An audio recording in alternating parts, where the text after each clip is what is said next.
coming up in the next hour, Karl Pilkington's new game show. He's very excited about this. I'm excited. We don't know anything about it, but it's going to be dynamite. He's told me it's going to be a winner. He said it's going to go to television. Sure. I need some adverts, though. Oh, I'd love to hear some adverts. Can we have just 2 or 3 minutes of adverts, please?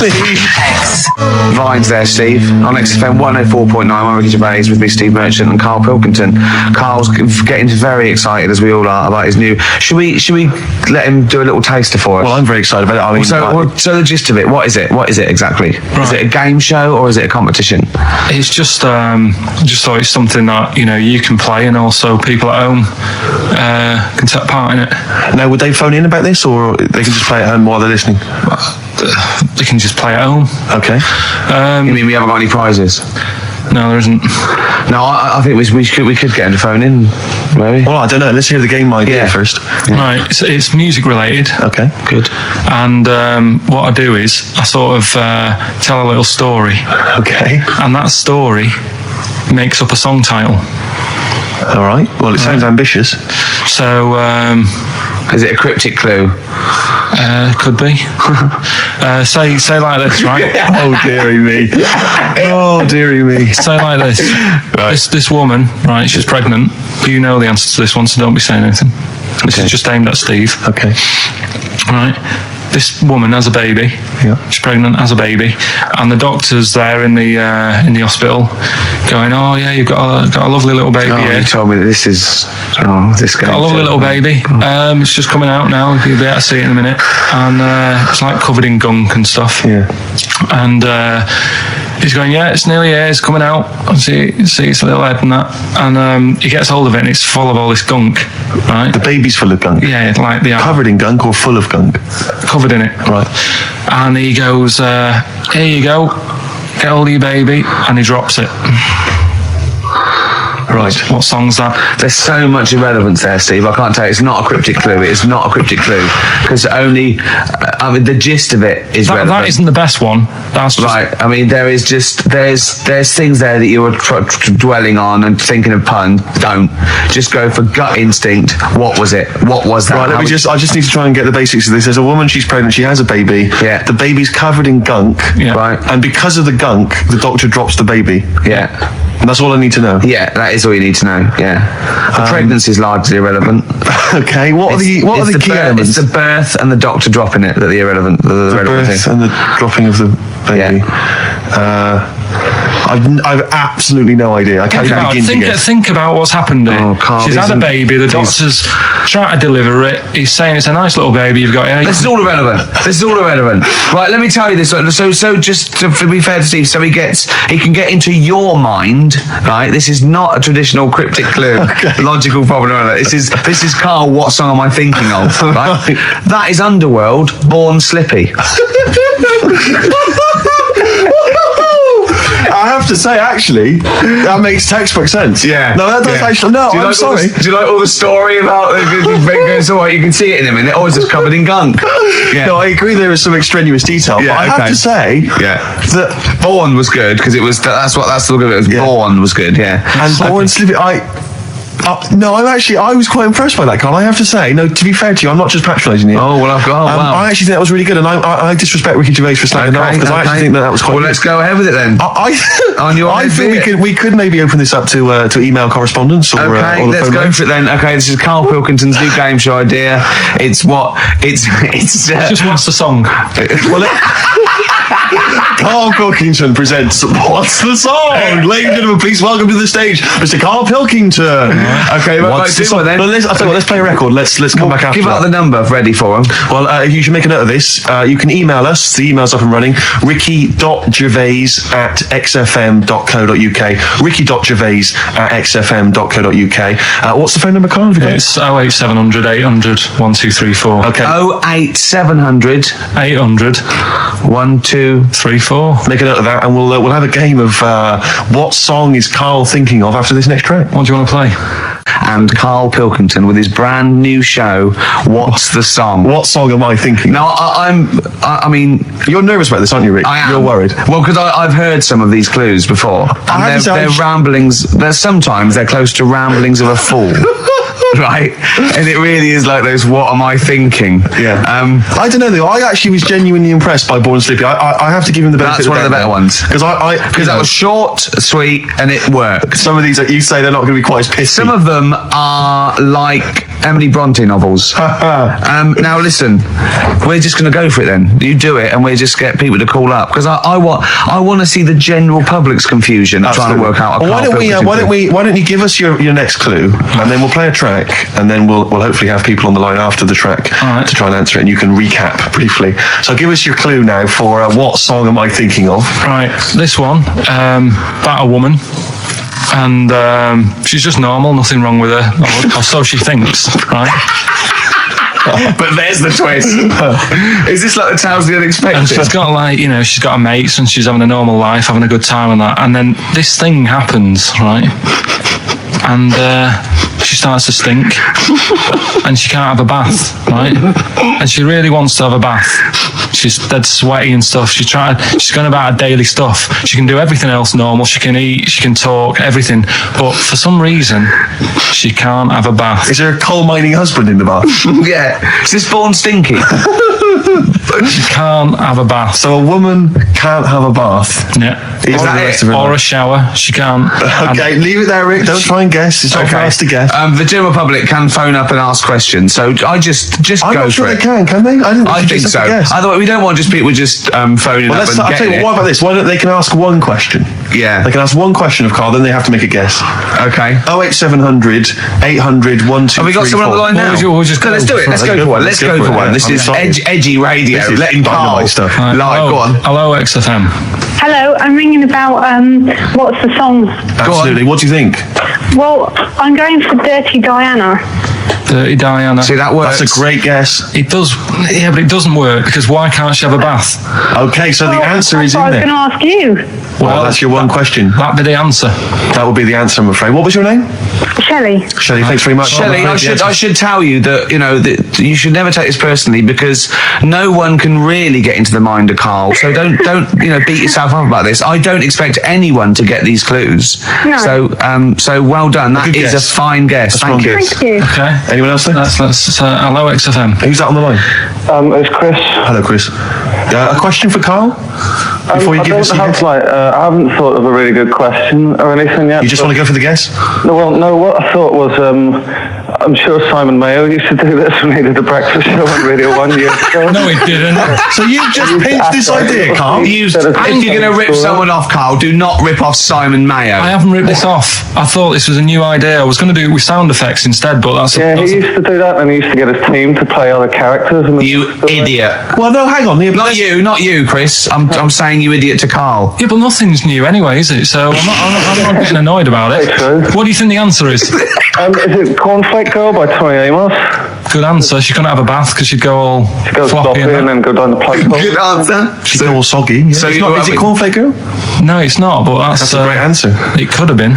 Okay. You're already seeing the error of this, aren't you? I think this is great radio. I'm really hooked on this. I'm genuinely excited. This is really like that. Those so-called lateral thinkers. A man got into a field and dies. Why? Yeah. He ran out of air. No, not the one I'm thinking he was of. Shot. No. Yeah, that was a good answer. Well, couldn't Simon Mayo sue you or something for doing it? Will you stop? Don't mention that.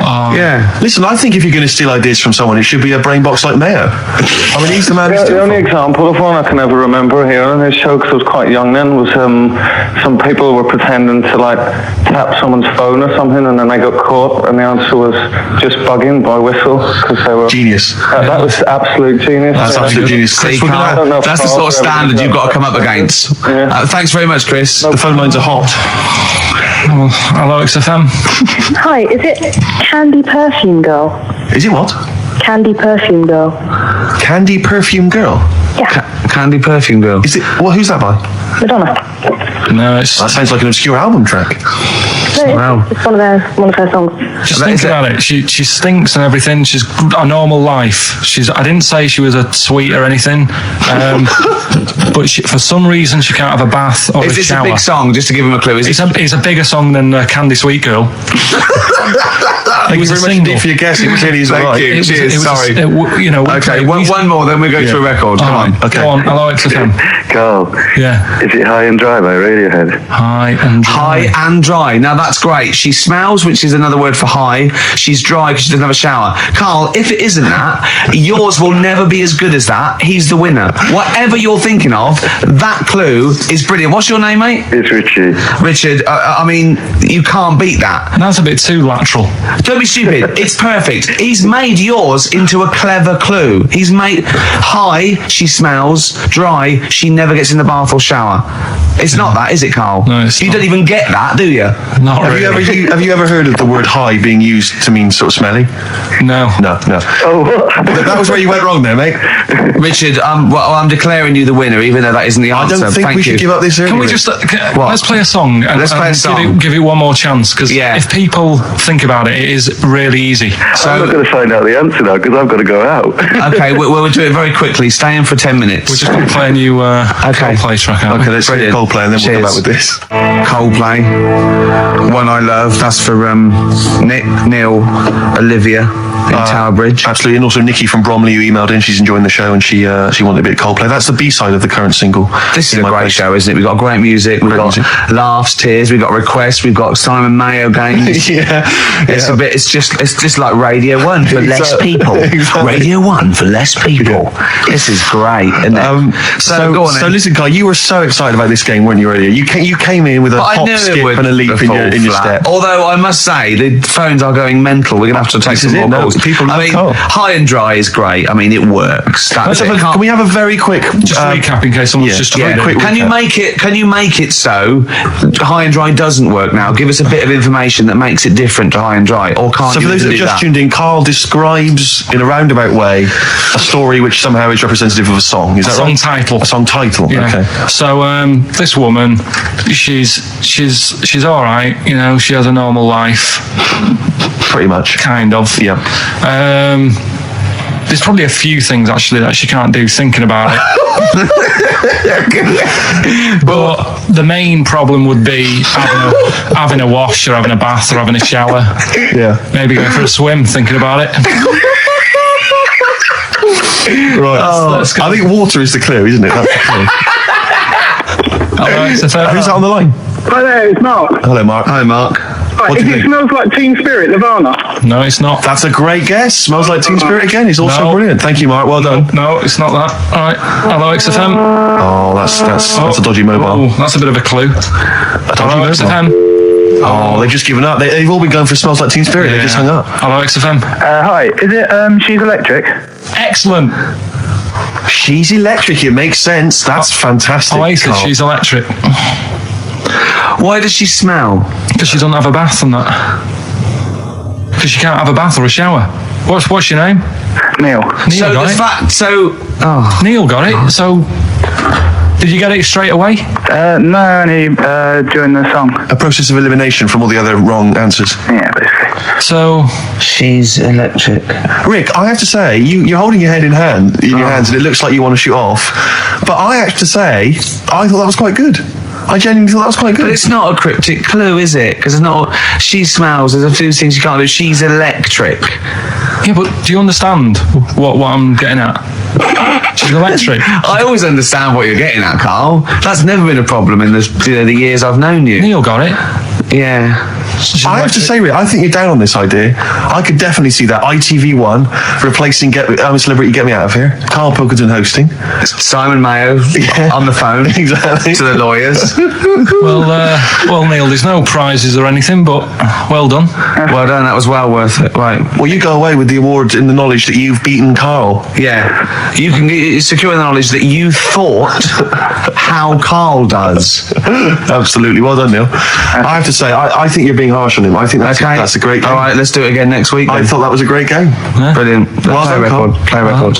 What do you want to play? Oh, I'll tell you, we've been playing some oldies, Rick, and I've enjoyed them all. But I think I've been in love with this song for many, many years. And when I saw it, reminded of it in Con Air, the film Con Air. Remember, they stick it on in Con Air, and it's just dynamite. Lynyrd Skynyrd. I love this. Sweet Home Alabama. Oh, turn this up. Well, it seems that Carl's clue, did go down quite well. Some other people got it. The game show as a whole has been well received. Well, I have to say the email. We've had loads of emails, Rick. We've had let me just count 2. Yeah. And one of them was aimed at Simon Mayo, getting to us by mistake. They thought they were listening to Mayo. Yeah. And the other is saying, Carl, they love the game show. Radio 1 with less people. Yeah. So despite the fact it was a stolen idea, I think we should do it again next week. Next week, let's rustle up some prizes as well. You're just like your little magpie, aren't you? Thieving shiny ideas from Mayo's nest. Absolutely. Go on then, Carl. On XFM 104.9, Ricky Gervais, Steve Merchant, Karl Pilkington. Go on. Right, this one. Remember Blockbusters? Right, this one is good, and we'll do this one. Rockbusters. And remember how Bob Holness used to give you a letter? Yeah. And it'd give you a question, and the answer to that question is that letter. Yes. Right, well, it works like that. So if I said to you, we'll test it out on you, Steve, right? Right, welcome to the show and that. Hello. Let's play, right? And I say, right, your first one is W. And the cryptic clue, because it's done like crosswords. Okay. So not quite like Blockbusters. Well, this young man prepared for his death. And it's a W, so the answer. And it's not always going to be like our sort of music. It can be any sort of music that's out there. So the W is the name of the answer. I understand that, but is the answer always the band name, or is it? Yeah. It's always the band name, is it, or the artist? Yeah. And so would the W be the surname, or would you have both the initials if it was someone's name? Would Elvis Presley be EP?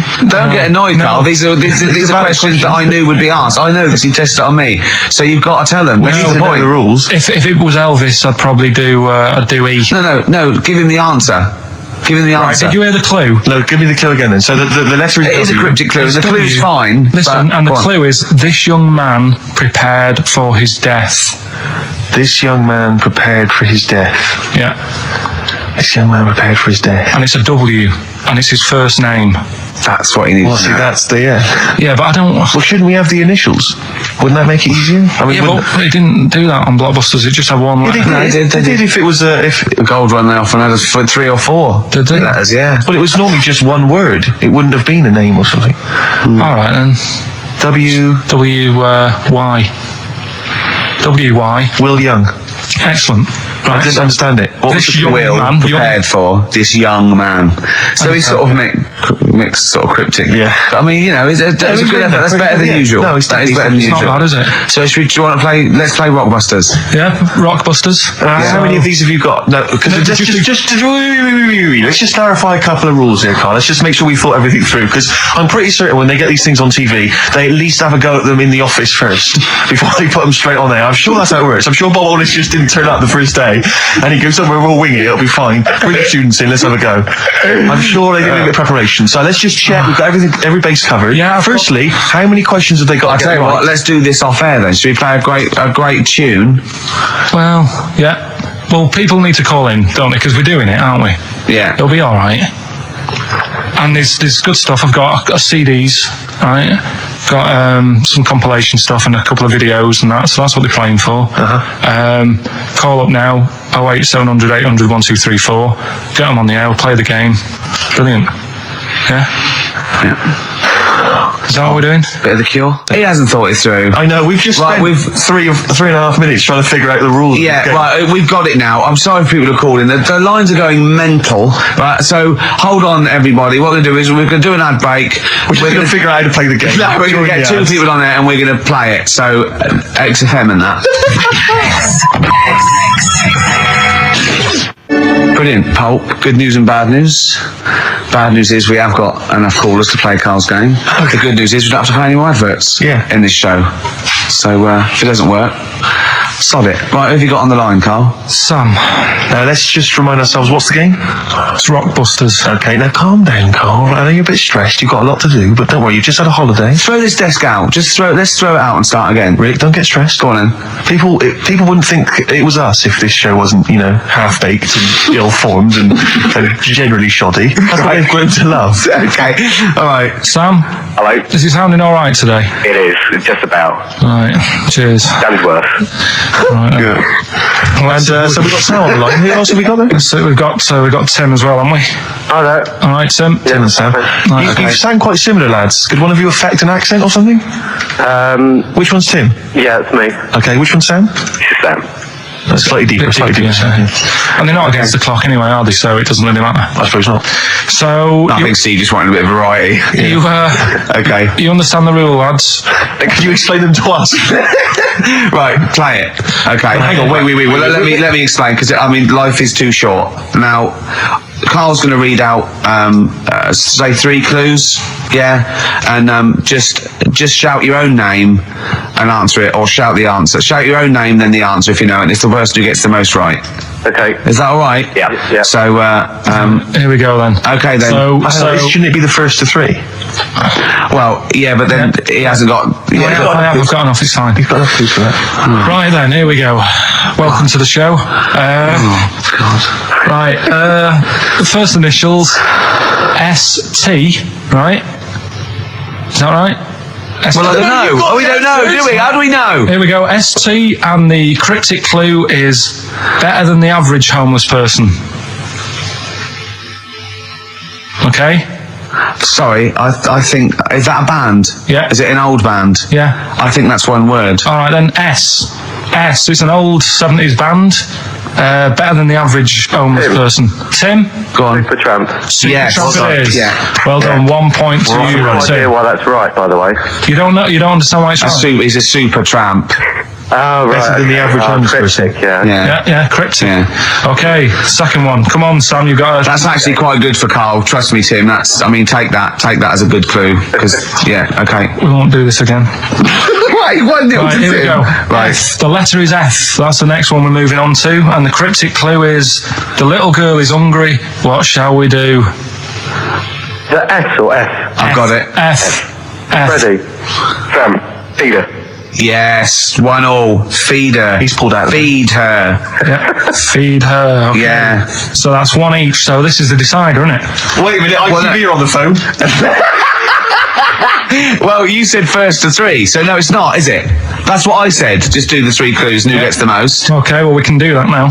So, here we go. I love this. This is rubbish. Go on. So, here's the last one. The initials are AK, right? And the cryptic clue is exploding pet. Shout out your name if you know it. Last orders at the bar, please. Last orders at the bar. Exploding pet. AK. You're tuned to XFM 104.9, Karl Pilkington's quiz, Rockbusters. The format is still available. The highest bidder, please give us a call, or you can email ricky.gervais@xfm.co.uk. Is it a band or a singer? I'll give you a bit more of a clue. It's a pop band. Okay, we wouldn't. Tommy Kissem. Yes. Hey. Oh, this is amazing radio. So who was that won? That was Sam who won. So it's 2-1 to Sam. So he wins. What does he win, Carl? He wins some CDs and some videos. No, he's got obviously now, Sam, if you're ready, take the spot. You're going to do the gold run. Away you go, Carl. I haven't got any more. You're a fool. Right, stay on the line. We're giving both some presents. Play a record for. Rick, I'm going to shoot off. We've also got. We started it last week. Rockbusters. Oh yeah, that was a triumph. Yeah. I think we went wrong there. Why? By letting you do it? Doing it on air? Not thinking it through. Yeah. Bit of that. Okay, so what's the rules on Rockbusters? We're going to do Rockbusters, but you email in ricky.gervais@xfm.co.uk when you know the answers. Okay. Right? And sort of round near the end of the show, right? Yeah. We'll give out the answers then. So if they think they know the answers, they've got to hang about. Rick, I should tell you now, don't not hanging about. don't think that the listeners are going to go away empty-handed. I was worried about that. I can tell you where. Don't worry, because Karl has sorted out some top quality prizes. Good. First up, this is stuff that people can win and be excited about. This first up, it's a DVD of The Office. I don't know how he got hold of it. I don't know how he got hold of it because they are like gold dust. Yeah. There's this is the second gift. Now, bear in mind, I don't know where he's rummaged that from. This is an XFM compilation album. He's managed to sort that out somehow. Excellent. I don't know how he sorted that out. There's another compilation album which has got some sort of indie type hits of these. But this is have you got a film to give away? Well, I'm glad you've asked. What film though? Because I know you're a big fan of DVDs. It's one of the big hot releases that everyone's keen to get their hands on. Not arbitrary, is it? It's not the only one. This film title would be an arbitrary film, would it? It'd be a big. Rick, I don't want you thinking that the film that Karl has sorted out is that he's sourced for us. It's just an arbitrary thing that you wouldn't get. You could buy for $3.99 in HMV. Yeah, right. They're giving these away. One of those big baskets. Exactly. I don't know who is phoning up to try and win this, but you can be. If this is your favourite film, it's yours. Exactly. Okay. But this is the big star prize. This is the one you're all playing for. It's Children of the Corn. Stephen King's Children of the Corn. It's a widescreen presentation on DVD. Imagine getting that and going, excellent. We can watch this now. But Rick, I mean, let me just run through some of the cast. Peter Horton. Pete Horton's in it, and that's about it. I'll tell you what, I don't want to give it away if Hort is in it. Exactly. I'd love to see his performance again. In it. Also, Linda Hamilton. I know you're all. Linda Hamilton. She plays a piece of corn.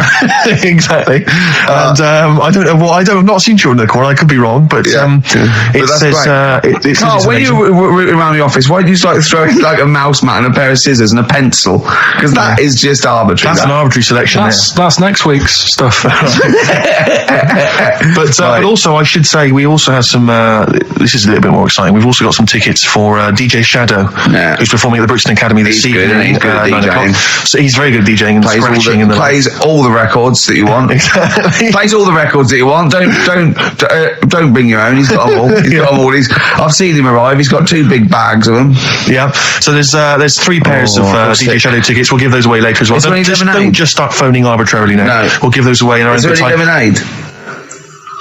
Sorry? I need some lemonade. Okay, well, while we sort out some lemonade, let's play a tune. Come on, Carl, what's wrong? Whoa, Carl! So listen, I think we should all, because we got your competition to squeeze in, we got all these great goodies. Let's not forget, hello, Children of the Corn. I do feel slightly guilty. Now this is Karl Pilkington's show. I don't think we should have our names involved. No. It's not fair, is it? And I think we should give Karl the money. I don't want my name to this. It's a Ricky Gervais show. Yeah. Right, the quiz. Yeah. Will we get out of the way because they've only got an hour to start. Don't you worry about that, Karl. I've already got this one. I'm thinking on your terms now. Let's play a tune. We'll come back with the big competition information. All right. Money Mark. We got a classic from Money Mark from his album Push the Button. Play that, Karl. And afterwards, are we excited? You got the competition. Look at his face. He's so excited now. He's thought this through. Rockbusters. Yeah. Agreed? Yeah. Should we do that? Yeah. Brilliant. Go on. You're rejuvenated, are you? Yeah, let's go for it now. The second hour. Yeah. Hangover finished with? Yeah. It's all done? Done. Good. Done. I had some water. Excellent. That'll often sort it out. Yeah. Well done. Yeah. Right, it is quiz time. Three. This is the moment we've all been looking forward to. Go on. Do you want to tease them with the prizes? No. Not really, because they might not bother phoning in. It's not a phone, or is it? It's an email. All right. Okay, well, a quick reminder then. We've got to the office. I don't want people to think that we'll just keep plugging the office DVD. We've got nothing else to give away. No one gives anything away. No, that's just why. hanging around in Karl's little room. Did you get a guy from HMV just to nick? Did you get a guy just nick these from HMV? The beard and the ponytail. Was that the story? So we got the office DVD. Obviously, we got the remix, XFM's remix album, Volume 2. That's sort of remixes of various tunes. Quite a good little compilation album here. One of those kind of the best Coldplay, Travis, Oasis, blah blah blah blah albums in the world ever. And some of them because there's nothing in the library. Exactly. Have a look on there. 4 Alanis Morissette, 9 Catatonia. I just counted that. But the big one, the big star prize that you're all playing for is, of course, the DVD widescreen version of Children of the Corn, Stephen King's horror film. Lest we forget, it's got Peter Horton as the star. so look forward to that. We're going to give Shadow away separately, are we? We're going to do that separately? Yeah. We'll give away the DJ Shadow tickets separately. Right, so we're playing for those DVDs and CDs. And what it's an email competition. Don't bother phoning. Email, the phone lines are lighting up a bit. So put the phone down, get the computer started up, and it's ricky.gervais@xfm.co.uk if you know the answers to these, right? And the way it works, we did it last week, but if you didn't hear it, I'll give you some initials and like a bit of a cryptic clue, so, and you work out who the band is or the artist, right? It's always a band or an artist. It's not any TV programs and that. So say like last week we had S, didn't we? And it was better than the average homeless person, and that was Supertramp, right? So it's not always XFM music, it can be anything. And there's 3 of them. They've got to get all 3 of them? You've got to get all 3 and email in. How long this intro so far has taken. Yeah, but here we go then, right? First initials, LR. LR, okay. Right? Yeah. And the cryptic clue is... You should have thought it through. You should have thought it out before you came in. Yeah, cryptic clue. You got it? Yeah. I'll take that book to the toilet with me. I'll take that book to the toilet with me. Yeah. LR. I'll take that book to the toilet with me. And don't shout out if you know the answer, because... No idea, Carl. No idea. Right, okay, so there's 1. Right, the second one, FL. This one's actually been emailed in as a suggestion. Okay. That person who's done that, don't email in, because you're disqualified from the comp. So I'd love him to be a teacher. So it'd be great, wouldn't it? Just to see him one day. Can't we do that? Can't we get you a placement somewhere for you to teach history to sort of like 14-year-olds? I think science, Rick. Science would be good. Yeah. I'll tell you what. You got a lot of, just quickly for me, Carl, explain, say, what can we get into explain that everyone learns as a kid? Science. Photosynthesis. Right. So FL, right? FL are the letters, and the cryptic clue, blow the candles out before you eat the cake. Blow the candles out before you eat the cake. Yeah. Blow the candles out before you eat the cake. The letters there, FL. All right, we've got LR, we've got FL. Yeah. And finally, the third one, NS. Hold on, how many have they got to get? 3. Don't worry, there's no more after this, Rick. Right? NS. How can I wash up in something shaped like that? Right? That's one of mine. So very quickly recap, just in case we missed any. LR is the first one. LR. I'll take that book to the toilet with me. Cryptic clue. We had FL. Blow the candles out before you eat the cake. And the final one, NS. How can I wash up in something shaped like that? If you think you know the bands, you just email in ricky.gervais@xfm.co.uk. You win the DVDs, the CDs, and that's it. He's great, isn't he? I could sit here and watch him all day do this. Wow. So ricky.gervais@xfm.co.uk. And we'll give the answers out just before we finish, because then we'll keep them hooked. All right. Race for the prize from the Flaming Lips. Competition answer time, is it, Carl? Yeah, we did this like about an hour ago. Rockbusters. Rockbusters. With Karl Pilkington. Yeah, I gave you some initials. The initials sort of made up a band. We had LR, we had NS, we had FL. Well, give us the clues. Give us the clues and the answers. Was it what? Right, so LR, the clue was, I'll take that book to the toilet with me. What's the the answer? Lou Reed. Lou Reed. Good. That's very good. That's very good, Carl. Well done. All right, okay, next one. FL, blow the candles out before you eat the cake. Yeah, we just played them. Flaming Lips. There we are. Okay, and the final one was NS. How can I wash up in something shaped like this? Yeah. That was NSYNC. Yeah. NSYNC. NSYNC. It'd be a bit... NSYNC. If you had a sink, you wash up in a sink. Yeah. Shaped like an N. You'd be like, oh, have I got everything out? So, has anyone got one? Wow. Right. Well, no, there are right answers, I have to say, Carl. You've done very well. It was an enormous response. I'm just going to click on one of these emails randomly. I'm not even going to look. Who we got here? We've got Kath Turner is the winner. Kath Turner gets those great DVDs and CDs, including watching Children of the Corn tonight. Children of the Corn. She was going out, but I imagine she's going to phone a few friends and say, I can't come out, I'm ill. Exactly. They go, you're not watching Children of the Corn. I go, no. And we've learned as well that there are about 5 other sequels to Children of the Corn, so maybe we'll give those away consecutive weeks. We've got, after the success of last week, Rockbusters. Okay. We're doing that again. Sorry, Were you on the same show as that? I thought it went all right last week. Yeah, okay. Good. Right, so we'll be doing that. Got some nice prizes, which... what prize? What arbitrary films have you got? Have you got? Don't tell them yet. Don't tell them. I'll tell you what. If it's Children of the Corn 2, then can I enter this competition? There you go. What is that? He's got some different prizes.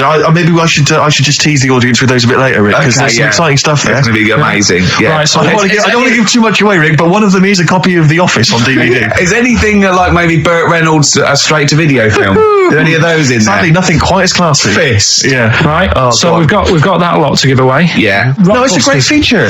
I just think you need to be a little bit more careful about what you consider to be education. Funny. I fell over. All right, well, we'll work on it next week. Play a tune, and what have you got for us? Because we've got a big competition. Come on. Do the competition. We've only got 25 Yeah, well, come on, Don't worry about it, Carl. Play a tune. We'll come back with Rockbusters. What are we playing? Let's play a bit of Tupac. Oh, that's what I'm coming out to, isn't it? Fight. Exactly. Yeah. Imagine it. Whack it up. Whack it up. Tupac, California Love. Yeah. And that's the big tune that Ricky will be coming out to when he has his celebrity boxing match. We're all looking forward to that, Rick. Yeah. Competition time, Carl? Oh, Carl's looking forward to this. He's just getting all stressed about his half hour. Like Pete. Oh, go on. It's just we should have done this a lot earlier. So Why? it keeps them hooked in. Right, if you haven't heard the game before, I'll give you some initials, bit of a cryptic clue, and those initials and the cryptic clue makes up some band. Might not be an XFM band, but it's a band or a pop group or an artist or something. Yeah. It's on What's the email. feature called, though? What's the feature It's called called? Rockbusters. Rockbusters, yeah? Really? Do you want to, will we do this on email? I think we ought to, because you don't like taking calls from the public, do you? Well, you can't work the machine. No, that's absolutely right. It's not that, it's just that it's pretty fair for everyone. Because Anyone who's got a computer, you mean? So it's open to anyone who's got, a computer or a laptop at their disposal at this precise moment. Anyway, there's some cracking prizes, Rick, you'll be pleased to know that obviously once again Carl has managed to collect together an arbitrary assortment of Just looking around the office. I mean, where did you get these from? Seriously, where did you get them from? Because it's such an arbitrary collection. What have we got there? I don't know what kind of a person would want these items. Right. It's such an arbitrary selection, I don't know what kind of person you'd be. Read them out, what have we got? Well, there's another XFM compilation, which you've obviously nicked from somewhere in the office. Yeah, it's a good compilation remix to there's album. an album here, which is a promo album with two pigs on the front. I think it's the Smashing Pumpkins Live. I can't be certain. This is the album. Didn't we give this one away last week? This is just an arbitrary compilation album. Again, one of those kind of... Is that the actual one you didn't send, Carl? No. We've got a couple I've got a job lot of them. Surprise, surprise, The Office on DVD, which is ludicrous. I've seen it from here. What film? Listen, dear XFM listener, it's 2:30. It's just a bit windy out. You're probably going to stay in this evening. Maybe do a bit of shopping you got, and then stay this evening. Or what film would you really want? No, I mean seriously. Think if you could see one film, right? What would you want to see? DVD. One of the big releases. Yeah, it's great. We'll put them out of their misery. Steve, they'll be watching this tonight if they're a lucky winner. It's the movie Stigmata. Stigmata with Patricia Arquette and Gabriel Byrne. So look forward to that. That's great. That's the big one. That is brilliant. Look at Carl's face. He's actually offended because he's the only one that puts any work into this show, and he's got competitions. He's got Educating Ricky, Rockbuster. He's got the song with a story. He's got a song with a story to come that he's like gone through them. It's unbelievable. Yeah. So you're playing for that collection of arbitrary goodies plus the big prize this week, Stigmata, featuring Gabriel Byrne. Oh dear. About a woman who I think starts bleeding from the hands. It's a horror film, I think. You'll have to be 18 or over I've to seen take it. part. It's not terrible. Sure. It's all right. But is it better than Children of the Corn, which was the big giveaway last week? I haven't seen Children of the Corn. Go on then. Right, so next week, Teen Wolf 2. Go on. Here's the... and Tony Banks's own solo album, Banks Statement. Tony Banks, remember, is the musician from the Much Loved Genesis, but we got that album to give away. All right then. So, right. To win those exclusive prizes. Go on. Yeah, you've got to email in ricky.gervais@xfm.co.uk. I saw a sellotape dispenser out in the... there's a pair of gloves that I don't know who's out, but they're out there and they've been there for a week. So a pair of gloves, a sellotape dispenser, and Tony Banks's solo album, Bank Statement. Yeah. Okay, go on. Right, first one. Initials JT. Initials JT. What's the cryptic clue? Cryptic clue. At the moment, I'm in a river full of logs. Hold on. Yeah. JT, and what's the clue again? At the moment, I'm in a river full of logs. Full of logs? Yeah. Okay. So, who could it be? JT. At the moment, I'm in a river full of logs. Yeah, go on, next one. Second one, there's 3 of them you got to get. Letter is W. Yeah. The clue, that lad's got bad asthma. That lad has got bad I've got that asthma. one already. I've got that one already. W. Yeah. And okay. finally, the last one is the letter C. Yeah. And the cryptic clue Is Carl is one of these. Mousetrap is that musical, isn't it? This isn't the clue, by the way. It is called Mousetrap, isn't it? There's not a musical. It's not a musical, but it's a whodunit sort of thing, yeah. Yeah, that's fine. Right, here's a clue. I saw that... Imagine that. Imagine that on the real Rockbusters. Yeah, mate. Bob Owen is going, can we stop a minute? Ollie, you with the 9 teddy bears there. Mousetrap, that's a show, isn't it? I think so, Bob, yeah. Right, okay, here we go. Yeah, carry on. So the camera's back on? Yeah. So the letter is C, and the cryptic clue. I saw that Mousetrap the other night, but the heating in the theatre was knackered. What? The heating in the theatre was knackered, right? Ruined it.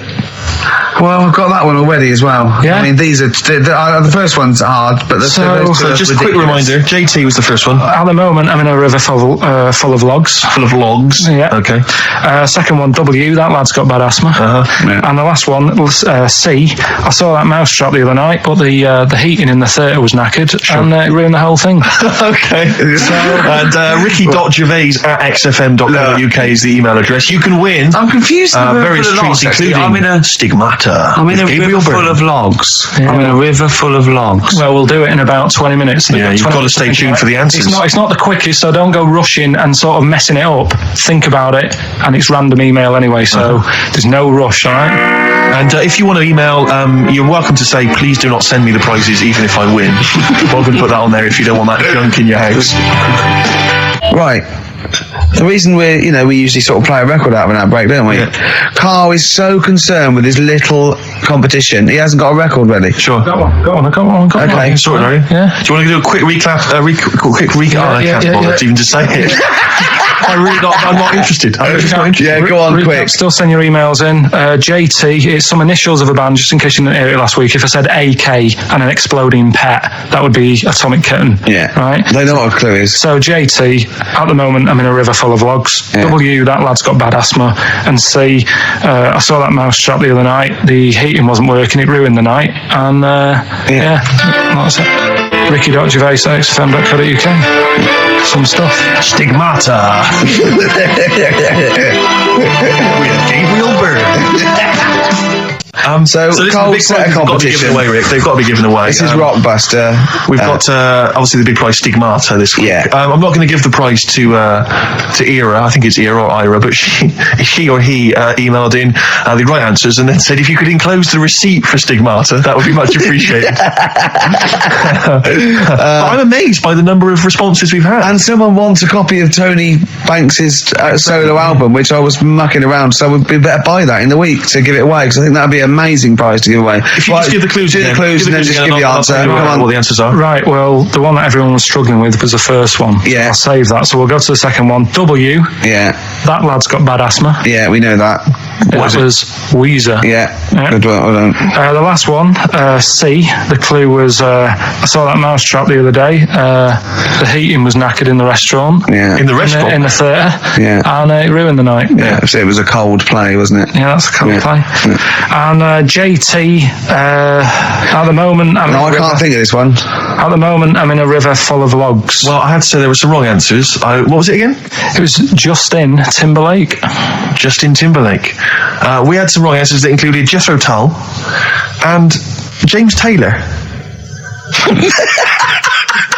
I don't know how that relates to it at all. I'm annoyed at Lake when he clearly said river. I mean, that's the first thing that cropped up. Not I'm in some water full of logs at the moment. I'm in some water full of logs. But he actually had to say river, so not lake. That annoys me. I mean, I didn't get it. Fair enough. I should have worked it out. I should have tried to think A lot of like people you. did get it. A lot of people obviously think like you, which is which I'm worried about. But yeah, James Taylor is great. JT. someone- James Taylor. Just someone guessing. Yeah, James Taylor works. Have we got a winner? Stevie's going to randomly pick one. I did have a winner. I've just lost them. Oh. Needless to say, that lucky person Won't be watching Stigmata tonight. Just randomly get it's a draw, by the way. It's not the first one. Okay, I said to Carl in the break, I said, "Is the first one in?" He went, "No, I don't want a competition that relies on speed because I don't want to be rushed." Okay. So randomly click on someone. I'm just going to randomly click on one. Go on. They've not put an address. Well, what we can do, we can email back and say, send us your address. Well, of course you can. I think if they haven't put an address. Well, no, let's read Okay, it hang out. on. All right. Yeah. Chris Beaumont. He's the Lucky winner. Chris Beaumont. Chris Beaumont will be watching Stigmata tonight with a club of Haagen-Dazs, if I'm not much mistaken. So He'll be loving it. Well done to Chris. Need his address. Right then. But we have got a great show lined up, man. Have we? No, go We on. know we have. No, because we've got Rockbusters coming up, the great new looking quiz. forward to that. That's made the press. Has it? Yeah. Frimley Tea Rooms newsletter mentioned it. We've also got That's Carl's local, isn't it? Let's remind people, Carl, of the prizes for Rockbusters this week. It's dynamite stuff. We've got the David Attenborough DVD Nature Collection. We've got a number of CDs, the best of David Bowie. We've got a Madness CD, not quite sure whether that's songs from the musical or their original tunes. Country Legends, 2 CDs there of great country music. Brilliant. And the remix to XFM compilation. Plus, of course, the big movie prize this week. Hellraiser. If you haven't seen it already, then I assume you have never seen a film before. Because I don't know if there's anyone who hasn't seen Hellraiser. But obviously, you have to be above 18 to join. Come on play the then. competition. Come on then. So, How long would you want to be around for? Is this just for the... just for the show. A couple of hours. 2 hours. Just get the desk in there. A live OB. We could check out the futon. We could sing its check the praises. fault in, right? Yeah. Oh, you've sold that by In fact, now. we could have someone come round and buy it live on air. Yeah. Think about it. Think about it. Think about it. It's great. How did Graceland start? That was his normal house, and then he took over. Right. Anyway, Rockbusters. Yeah, go on then. I give a cryptic clue Yeah.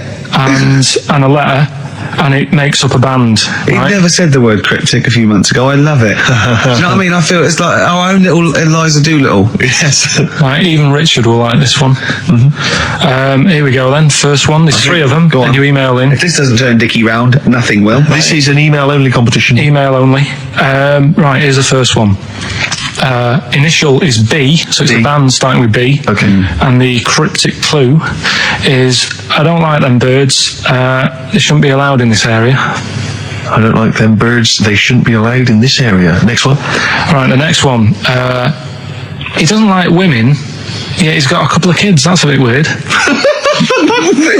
Is that a cryptic clue, or is that just a thought? just a general point? Is that That's the cryptic clue. Okay. And the initials there are PD.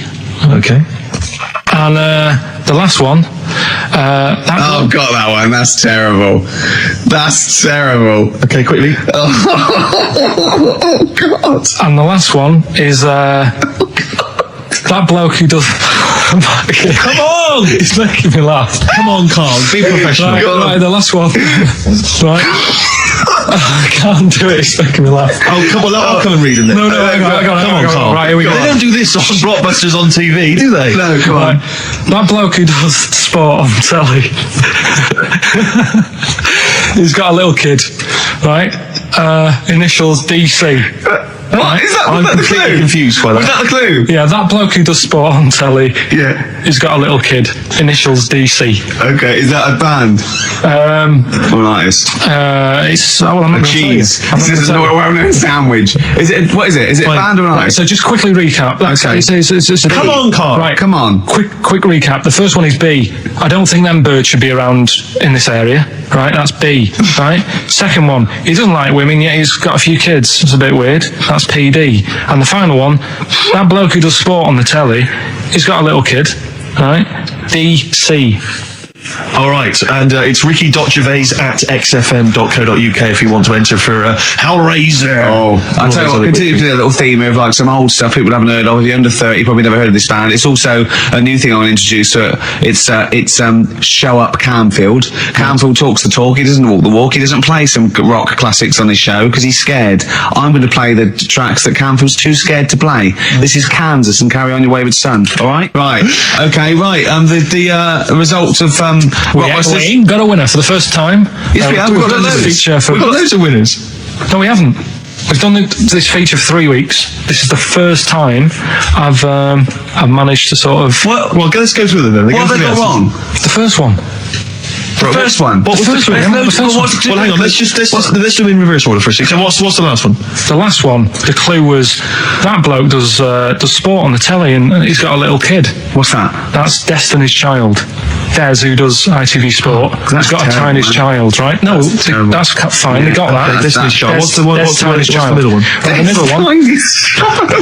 Right. Child. The second one was... he doesn't like women, yet he's got a couple of kids. That's a bit weird. Yeah. Right? That was PD, that was Puff Daddy. That is offensive. Go on. It's not Puff Daddy, it's Puff Daddy. And he's not even called Daddy anymore, he's called P. Diddy. Well... Okay, fair enough. But they got that one. Yeah. And if I'm being tight, these lot are as well. Yeah.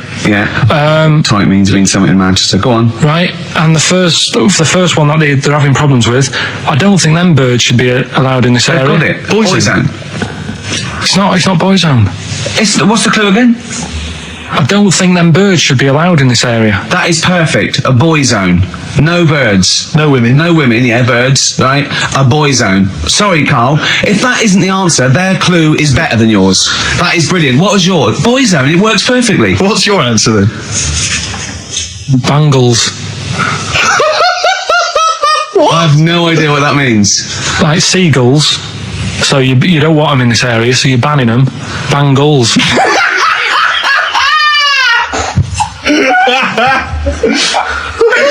Oh, well, give it to Boyzone because Boyzone's better. Don't use birds being loud in this area. It's a Boyzone. I think we should have a rollover. Can't beat them. You have to use his logic. But theirs works. You can't do what am I thinking? No, that's not what I'm thinking. It works perfectly. I think you've got to give it to the ones that got the Boyzone.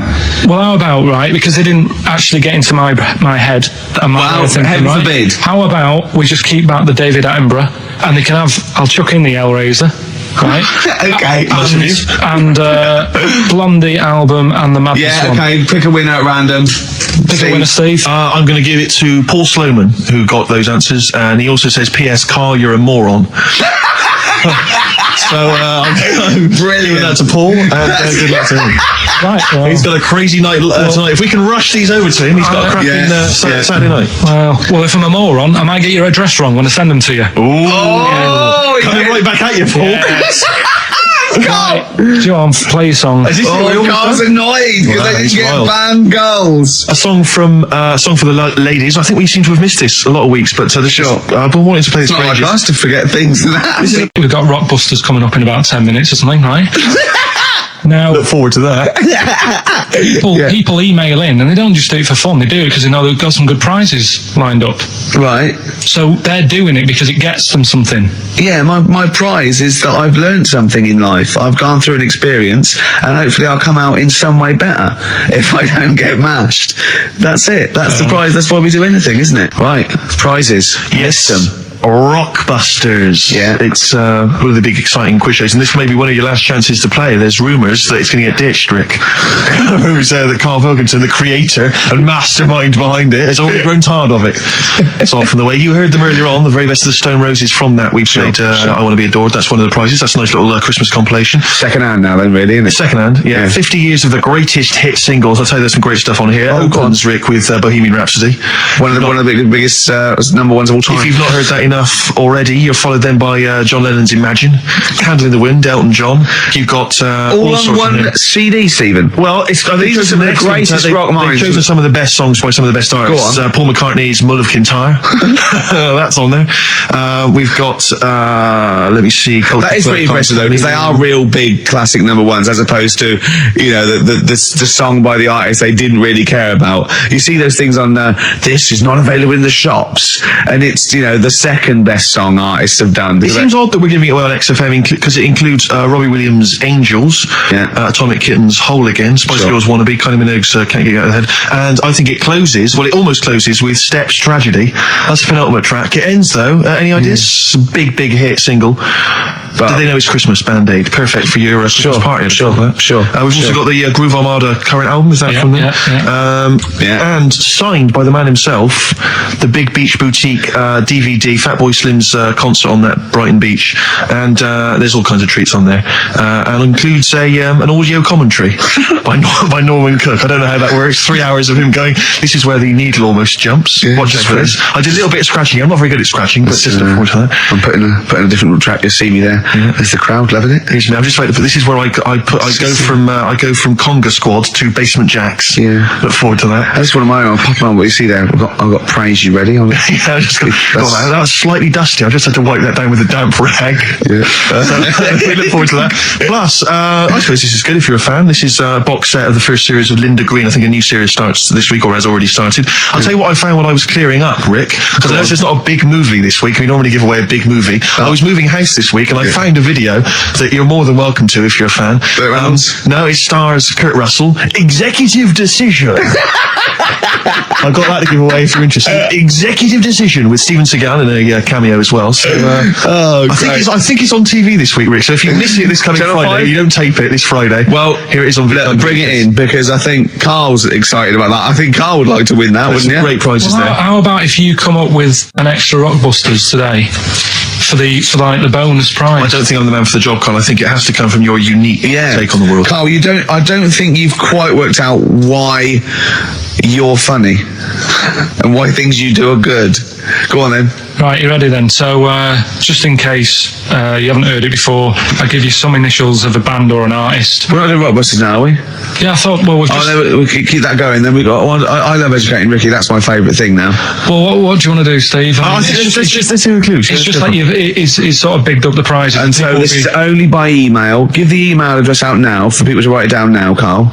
Right, it's ricky.gervais@xfm.co.uk. ricky.gervais@xfm.co.uk. Only entries on email. Yeah. You're going to get 3 clues. You've got to get them all right. And you win all those prizes you said. Okay, Carl, go on then. Right, and just a quick example.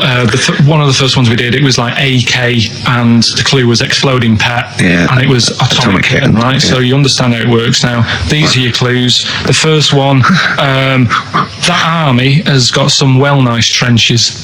That army has got some nice trenches. Excellent. Yeah. And the initials there are DW. Do you write some of the questions for 15 to 1? Go on. So that army has got similar phrasing. Trenches. Okay. The second one. What are the initials there, Carl, on that person? DW. DW. Yeah. Right. The second one. The top of them curtains are all wrecked. All the materials all worn. He acts it out though. We've got to get him on telly. We have got to get him on telly because his little face and his gestures. That's the second one. The initials being HV. Okay. The top of those curtains are wrecked. All the materials all worn out. Right. HV. And the final one is the final clue. I was in Texas the other week. Right. I tripped and landed on my knees in a puddle. What's the initials? WH for that one. So I was in Texas, I tripped up, landed on my knees in a puddle. So that's WH. Incredible. You've got it! Is it great? It's fantastic! It's desperate. Okay, time to join the record. Do you remember you're playing for these compilation albums? We got the Fatboy Slim DVD, Linda Green on VHS, and of course Executive Decision starring Kurt Russell as well. Oh God! Go on then, right, okay. We've had a few emails. Anyone got it right, Carl? Anyone got it? Educate Ricky, that's the final one. We've got to get that out of the way. We've got to get Rockbusters as well, though. We can do that at the end. We can win. Go on then. But we've only got 5 minutes left. Come on. We're really tight. We haven't even got time for a last track. We've got an ad break and we've got to give out... Okay, give the answers then. This is Right. ridiculous. So, Steve, on. do you want to pick a winner? I've got a winner when you give us the answers. Okay, so the first clue was that army has got some well nice trenches. Yeah. That was DW. Who's that? Dandy Warhols. That's brilliant. That's brilliant. That's good, yeah. The second one, the top of them curtains are wrecked, all the material is worn. Yeah. HV, that's Holly Valance. Oh, he got a phone call for a woman saying I haven't heard it, and he was talking to her off air, and she went, what is it? Someone says, oh, them's curtains. She went, oh, right. He said, you know the thing around the top of those curtain is a palmet, not a valance. And he went, cut her off. Yeah, but my auntie's always making balances on everything. I'll tell you about that next week, right? I'm looking forward to that. Right. Is this the one that farted for 5 minutes? Yeah, the very same. Yeah. Right, so we'll talk about that. I was in Texas, I tripped up, I landed on my knees in a puddle, WH, wet knee Houston, right? Wet knee Houston. Yeah. So, You're a maniac. So, who's a winner? We've got Pete, Catherine and Laura in Newcastle upon Tyne. They're listening online, I assume, and they on can Sky get Digital. those great places. And remember, they got loads of stuff. They got the DVD here. They got Linda Green. They got Stone Roses. They got another compilation and Executive Decision. What did you read about Brian Blessed? Is it actually true, or is he alive with someone else? It was an interview with him in it. And what did he say? Oh, Come on, what did he say? He said I climbed Everest and I played off it with me belly. Let's talk about it next week. We've really run out now. Oh, you're a fool. We've got Rockbusters. We've got Rockbusters. As seen and talked about in Heat. It's got really tough this week now. We're not messing about anymore. Right. Got some good prizes. Absolutely, yeah, we'll talk about those later. Because I mean, was it last week that you had the classic? Was it? I can't remember. I'm paraphrasing, Carl. Apologies. Something like, "I'm here in Texas. I've fallen in a puddle and my knee has got wet." Yeah. Wet knee Houston. Wet knee Houston. Whitney Houston. Yeah. Also, it was last week when there was a little bit of confusion over the one for Holly Valance. Right? Of course. I don't think it was confusion. I think it was your error. Yeah. No, it wasn't. And it was Holy Valance, and you meant Palmet. Then Becky, who called up that time and said, "Oh, if you're getting mistaken with Pelmet," right? She sent me an email in a week saying, "I've done a bit of research. It was my fault. I've made an error. It is a Valance." We got the quiz. We got Rockbusters. The quiz that's a bit like Blockbusters, but mainly around music. Yeah, and a pun, a scenario based in wordplay by Carl. You know how good he is at that. Can I tell you what the prizes are this week? Because they're worth playing for. Please do. Okay, we got on DVD the Manic Street Preachers' Greatest Hits on DVD. The videos, I'm assuming. The film Human Traffic. It's a remix DVD version of that. I think we were giving this away last week. You've obviously got a bulk stock of these. Groove Armada's Love Box, an album from them. The best air guitar album in the world ever. That's got the likes of Queen, Adams, Palmer, Leopard, Idol. I don't see it. The Smiths should be on there. We got Purple, Wolf, Cooper, Top, Quo, and Back, Nickelback. Now there was another one there. Actually, I seem to have lost one of the prizes. Oh, here we go. Yeah, this is you might have seen this advertised on TV. The Best Bands Ever album, and just imagine who this is aimed at. It's got Oasis on there, Nickelback, Coldplay, the Dandy Warhols, Bohemian Like You, in brackets, as featured in the Vodafone TV ads. Then it's got Smash Mouth, Walking on the Sun, as featured in the Ford Fiesta TV ads. It's for people who didn't know they liked indie. Exactly. They go, I don't like indie, but you do. Do you like this advert? Yeah. Do you like this advert? Yeah. Well, you like indie then? I do. I love indie. Can't believe it. That's great. Yeah. The Mock Turtles, Can You Dig It, as featured in the Vodafone TV ads. I really like indie. Do you love the T-Mobile TV ad? Yeah. You'll love this. It's got Royce Cup on there, which is featured in there. So that's an album for people who don't like music. That's great. That's coming up, I'll tell you what, Rockbusters. but I also have a movie, because you know last week I gave away Executive Decision. Yeah. That was on TV last night. Yes. So you didn't receive my copy. But well, they probably watched it before it was on TV. Yeah. A few days I was before. clearing out, Rick, last night. I found another one which might be just to entice people. Go on. What is it? It's coming out the bag. The Pelican Brief. Oh. Another arbitrary film choice on VHS. Pelican Brief. Robert Washington. You'll notice Get now on VHS before there are no more VHSs It around. was $6.99. I'm giving that away as That's well. great, and that's his personal collection. That's from my personal collection. Rockbusters. This is what they're all reading and writing about. Absolutely. Before you get the clues, let me just remind you of the prizes you're playing for. We've got the Manic Street Preachers' Greatest Hits on DVD. We've got the film Human Traffic on DVD. We've got the Best Air Guitar Album 2 on CD.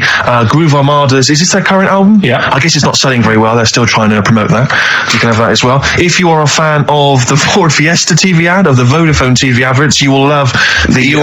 You didn't think you liked indie? Well, you do. Exactly, and that's got Feeder and Travis and Badly Drawn Boy and all sorts on there. Plus, my own copy, $6.99 it cost me, The Pelican Brief, starring Julia Roberts and Denzel Washington. If you've not seen that, panned and scanned on VHS. So what are the clues? Do you know that a pelican, I read the other day, that has to turn its head upside down to eat? Give us the clues. So, Rockbusters... Well, let me just explain. A bird has a gullet, an esophagus and a gullet is all in one thing. It hasn't got peristalsis, which is the movement that we have that can make food. So a bird can only rely on gravity. Yeah. So it has to have its head up and has to shake. It can't eat. You were going to say that, weren't you, Carl? Yeah. So, Rockbusters, you mentioned it earlier. One of last week's was it's a cryptic clue and then some initials. I was in Texas. I fell in a puddle on my knees. My knees got wet. WH, wet knee, Houston. Yeah. That's the sort of thing we... Use of the word knee twice there in the cryptic clue and in the final and the word answer. wet, I think you're right. Yeah, which is wit. Right. So fine, good. So, there's three of them. It's email only, ricky.gervais@xfm.co.uk. Sure. Load of stuff to win. Here we go. Right, the first one. I'm writing these down. Go on. Making it of them. The fella has only got one badge left. The fella has only got one badge left. Yeah. What are the initials? That's just E. Just E. Just E. Just E. The fella has only got one badge left. This is either a solo artist or a band. Yeah. Second one. The unmarried lady is a friend I eat out with. Say that again. The unmarried lady is a friend I eat out with. The unmarried lady is a friend I eat out with. Yeah. What's the initial? MD. MD. And finally, I really love that woman. I love everything she does. That's M. No, Give us that one again. I really love that woman. I love everything she does. And that's right. M. I know, I've got that one. Right. That's great. It's great. That's lovely. So that's great. I think the second and third one's quite easy. First one is a killer. Is it tricky? Yeah, it's a tricky one. So ricky.gervais@xfm.co.uk, and what, we pick a winner out at about 1:45 or something. 1:45, yeah, absolutely. No, 2:45. What am I talking about? 1:45. Yeah. So there you go. That's dynamite stuff. Well done, Carl. Excellent. More educating Ricky next. Yeah. Beck, Lost Cause on XFM 104.9. Wow, Carl, we haven't had a lot of emails. They're tough. I'm struggling. Yeah. I've got one, and I'm struggling with two, but I know one of the words, but I can't think of the band that fits it unless the clue's wrong, and I've got no idea with the first one. E. Give us them again. Just quickly recap. Number one, the fella has only got one badge left. That's E. Second one, the unmarried lady is a friend I eat out with. That's MD. And the last one, I really love that woman. I love everything she does. That's M. Well, Ricky, what is it? Ricky.gervais@xfm.co.uk. So keep those coming in. If there's no winner, we don't know whether to give it to the person who gets the most right first, or have a massive rollover. And what a Christmas booty that would be, as Carl said. All those. Imagine what you could have. Indecent proposal, maybe. Who knows? You know what I mean? I've got some real junk, so I can bring that in. Yeah, the mean machine. Imagine someone Billy this Jones. Christmas. Yeah, exactly. This Christmas, I can't believe it. Thank you so much for the Pelican Brief. I noticed you left the price on. And it's on VHS as well. Oh, great. Brilliant. This is a perfect Christmas gift, isn't it? Yeah, it's great. Okay, right. now, so that's going. CD. That's going. That's going on. That's a big prize. It's a big weekend prize on XFM. Yeah. Well, we've got the emails in. Yeah, people are they're finally trickling in. I think people are getting them. People have got the full 3 right, but I mean, it's still worth emailing in because we never know who we're going to pick as a winner. I'll tell you what, we've still got 50 minutes before we give the prize out, so let's give them again. Just give us a quick run there, because I think these are tantalising. They really are. Yeah. So the first one, the fella has only got 1 badge left. Yeah. That's E. The second one, the unmarried lady is a friend to eat out with. MD. And the third one, I really, really love that woman. I love everything she does. That's M. All right. Ricky.Gervais at xfm.co.uk. You can win all kinds of prizes. We've had the answers in. It's Rockbusters. It's the results. Carl, give us the winning answers. Right, Steve, you search for a winner. I will. At random. We can slip into that. So the first one was, the fella's only got 1 badge left. I have no idea. The initial was E. Go on. Will I get out the answer now? Yeah, Steve? give the answer. Yeah, I think you should. That was his last sticker.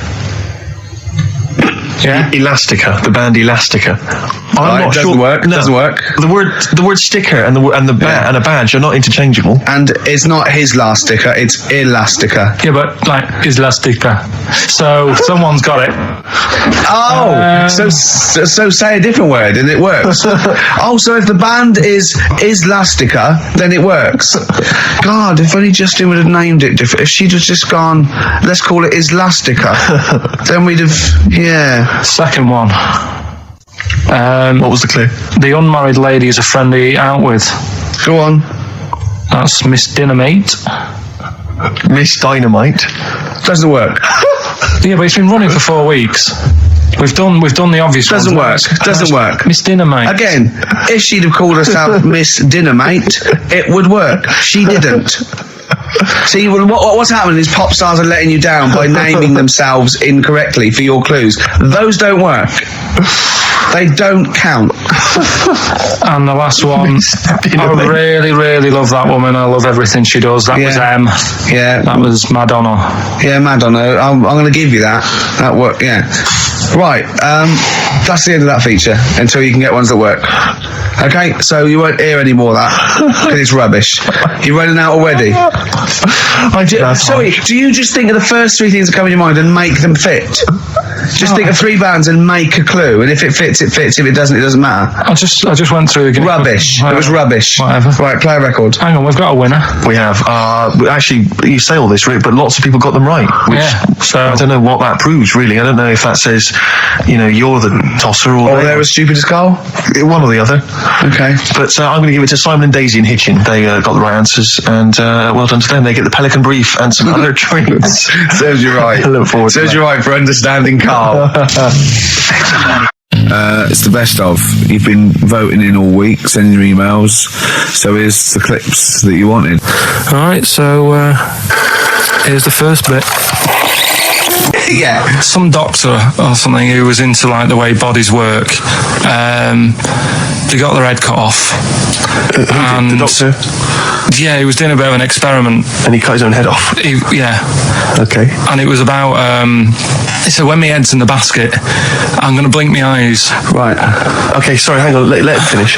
And so the doctor has chopped his own head off, and he's told everyone, I'm going to blink my eyes. he's in the basket, and he goes like, right, I'm going to blink my eyes about, as many times as I can. So quick, count them.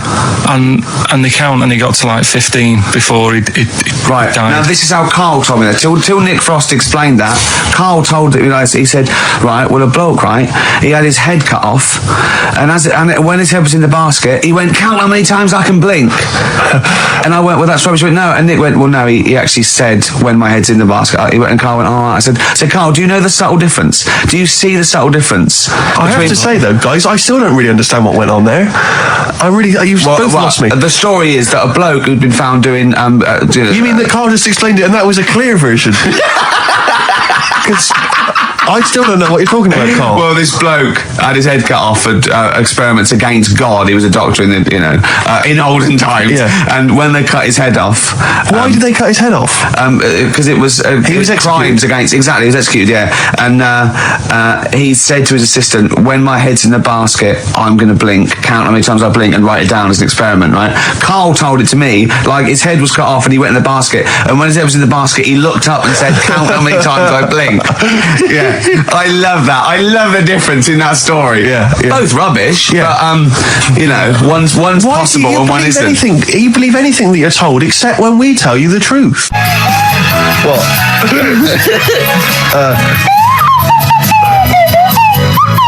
Someone's left one of those little things in here. It's brilliant, isn't it? Amazing. What are they called, those things? I'm just there. I was thinking of being in the front row at a Morrissey concert and going, can I just play along? They are brilliant. I don't know what kind of sound that is. I don't know. It's only used for when Kenneth Williams sees someone undressing. Yeah. That's the only time that is used, that noise. That is brilliant. But it's like it was specially created for the Carry On films. Yeah, we need, I don't know what it is, but we need something when I walk in and see someone changing. Well, what about this? There is a light that never goes out by the Smiths. I phoned Karl up in the week, and I said, what are you doing? He went, well, even though it's one of my days off, I'm just doing some research on the web. I found anything that said, I'm doing science. And then he said, you can get wigs for dogs in Tokyo. That's his scientific fact. And I went, what do you mean? Dogs, if they need a wig? I said, if they need a wig, what? Dogs going bald? And he went, like, this is fine to him. He went, it's a stressful city, Tokyo. The world's all right with Karl. He's always got an explanation. I've only ever seen him confused once. When in Edinburgh, he looked out of his window one day and he saw a bloke putting a parking ticket on some rubbish. Yeah. And that genuinely confused him. Yeah. He couldn't work out, could you? It's a bit weird, isn't it? And the woman breastfeeding her 8-year-old child, you didn't like, did you? I don't like that. But what's the name? Animals with wigs. I kind of thought, after I put the phone down to you, I kind of thought about it. Thought, it's a bit daft, that. Are you sure he's not the ageing pop group? No, the Animals. But when you think, have you ever seen like a bald pet? No. It's weird. What do you mean? Because my mum, we had a cat. We used to get through loads of cats because we lived in a... Oh God! It's starting early today, isn't it? What do you mean? It's only 10 past 1. What are you doing? No, Running a restaurant? We lived on. Oh God! What do you mean? No, we lived on like a main road. Oh yeah. Right? So we used to get through a lot of them. My dad kept saying, stop wasting money. It's not. Stop wasting money, not wasting cats. Right. So anyway, we had this cat that was ill all the time, and he was just banging news, probably. Yeah, malingerer. Yeah, I'm terrified. I'm going to which house? Rome. Oh God, bloody hell, Rome. Don't let me go to the Pilkingtons. And he, for some reason, it kept being sick all the time. Yeah, that is news. That's definitely news. So my mum kind of thought, I've had enough of this, and she shaved it. Whoa. Now I know you're not vets in your family, but what correlation did your mum think there was between it being sick and shaving it? Because it kept being sick, and it was a pain to wash because it kept getting. So she wanted a dry wipe cat. So why didn't she just varnish it? What? It's weird. It's weird. So now he's cold and sick.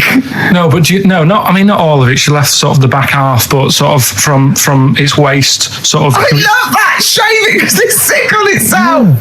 And it was the weirdest looking thing. I mean, normally I like cats. I'm always like giving yours a stroke on the head and that. Yeah. But as soon as she did that, it was like, oh yeah. Can't touch it. And then so now it's sick, cold, and hated. Yeah. Karl. It must have. I mean, the other cats must have been taking the mick out of it constantly. It's just making things worse. Did it get? I'm hoping that it got run over and was put out of its misery. No, I think it got all right, that one. Or is that the? Yeah, it did get run over. It did. Oh God. Oh dear. How many cats do you say you've got through?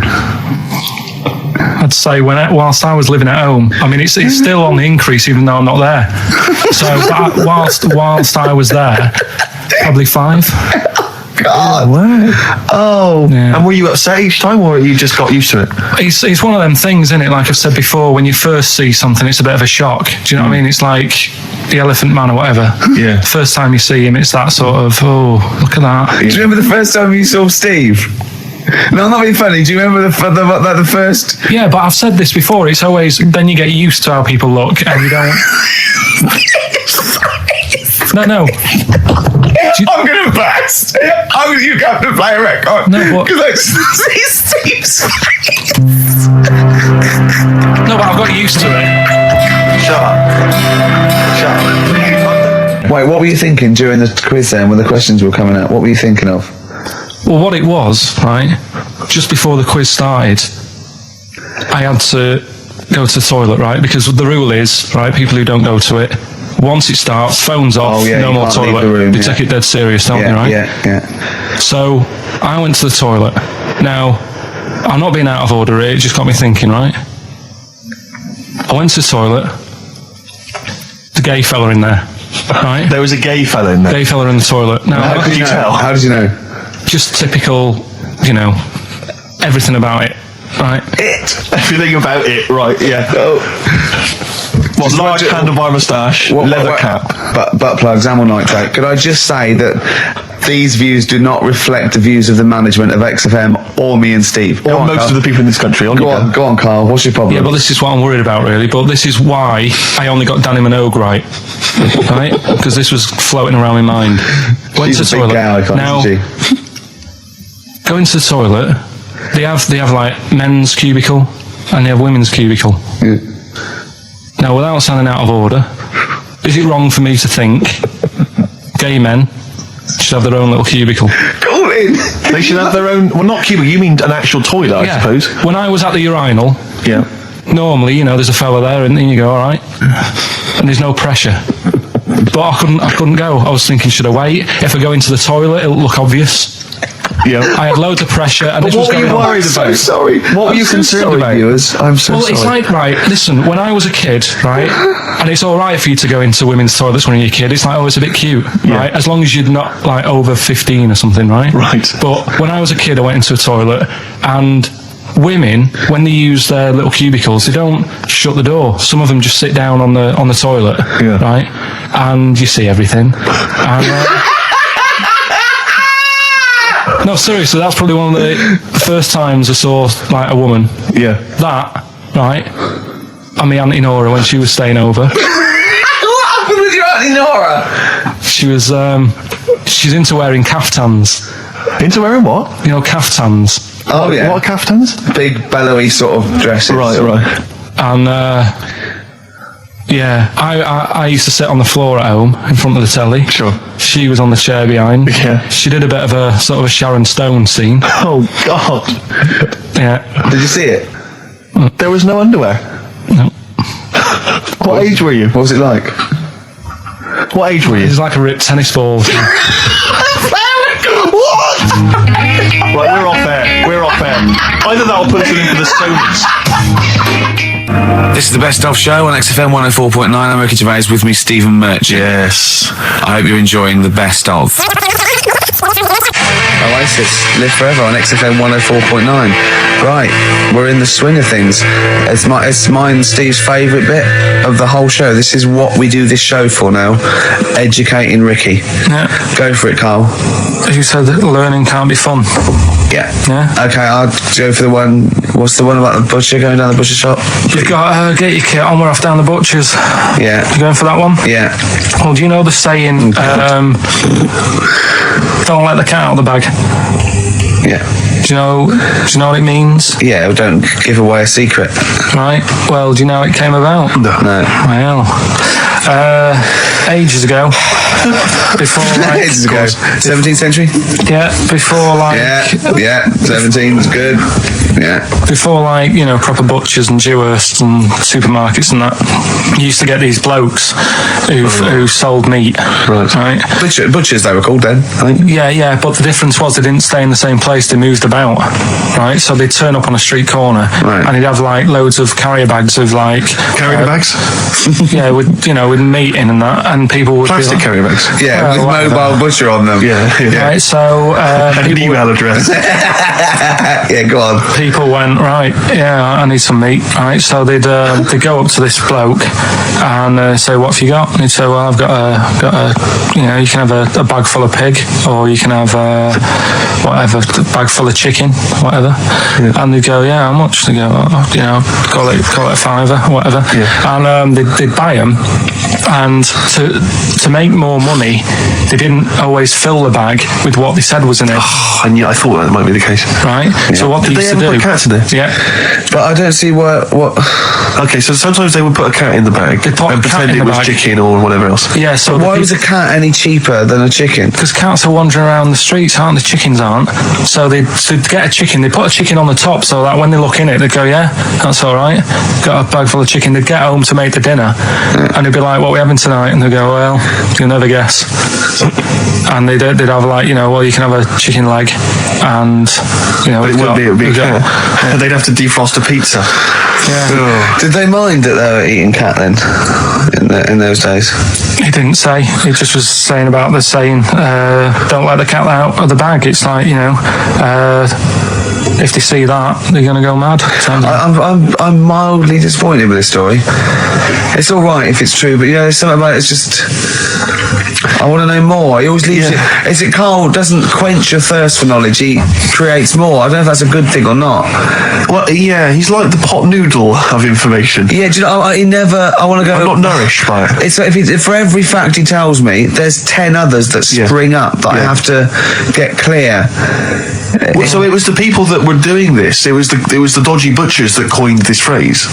Were they saying to each other, "Don't let the cat out the bag"? I.e., what I mean by that, Jack, is don't let them see the cat. Yeah. What we've stuffed in there. Yeah. Dodgy butcher. That's another phrase, isn't it? So that's the first one. Is that a euphemism or is that dodgy butcher? As his meat delivered around the back. Sure. So that's that one. So let's get your kit on. What does that mean? It's a euphemism for homosexuality. Okay. And meat, presumably, in that means different things. It doesn't. It's a word that is also a male Would bird. it mean chicken or cat necessarily in that context? Or, well, I suppose it could. Yeah. Do you know what a fable is? Got a rough idea. Okay, it's a thing that uses sort of metaphor, analogy, just to explain sort of morals. I mean, they're very very old for a start, and it's all. I'll give you an example of one. A quick one. Oh, the one about the dog with two bones. He goes to a dog's got a bone. He sees a reflection in the lake, and he thinks, "Oh, that dog's got a nice bone. I'll have that." And as he goes to get that one in the reflection, he drops the one he's got, and that's one about I think I was told one when I was younger. Go on. I think it was one. This young lad, he's got a dog, right, and he's about 8 years old, and this dog, he's had it since he was about 4, and it's a bit tired now, and he chucks sticks for it, and he doesn't go for it, and he's saying to his mum, "Oh, I want a new dog because this one's useless. It doesn't do what it doesn't have any fun with me." So they say, "Oh no, but Rover's a good little dog. You should look after it." And he's like, "Oh, I don't like it. I want a new one." So they buy him a new puppy, and it's running around, yapping about, and he's loving it, and he's playing around with it in the grass. And then one day he goes to the park and he's messing about and rolling about with it, and he falls into the lake, right? And the little puppy's like yapping at him, and he's going, "Help me, help me!" Little dog's yapping, and then the old dog comes and gets his collar, and it pulls him out of the lake, and he goes, "Oh God, why did I forget about you? You're the better dog." And he loved that one again rather than the puppy. I got a feeling that was Lassie. Yeah, that was an episode of Lassie. What's the Little moral? What's the moral there, Karl? What's that telling? What's that explaining through analogy? So don't forget the old. Look after old people. I remember there was one I heard once about a young boy who got trapped in a lake inside a cage. But he loved his trainers so much. He wasn't going to get them wet. But even though he had to get out there, and even though he thought that was the important thing because it's material value, he actually drowned, and the trainers were no good to him then. I woke up this morning, feeling fine. It's not a blues song, and I turned my phone on, and it was from Karl, and it went, "Forget it, I've made my mind up." And I thought, wow, what is that? And I forget it, I've made my mind. I went, "Karl, what is it?" He went, "Oh no, it's about the text I sent you last night." I went, "Well, what was it? I just got this text." He went, I was just wondering, I was thinking last night." He said, "Supposing you had to have your hands removed." Sure. Right? And the doctor said, "Well, you can either have them stay like that with stumps, or I can sew feet there. What would you have? And I was bleary-eyed, and I went, the stumps. He went, yeah. I went, all right. He went, yeah. And then what was his follow-up text to that? And then I got the text. It was obviously before it, and it went, and it was like quite serious. What would you do if surgery not doing with your hands? Would you have stumps or the feet? Right now, the way when I said he's made his mind up, and I went the stumps, he went, yeah. I think secretly he decided on the feet, but was too embarrassed to tell me. There's a little bit of what would you do?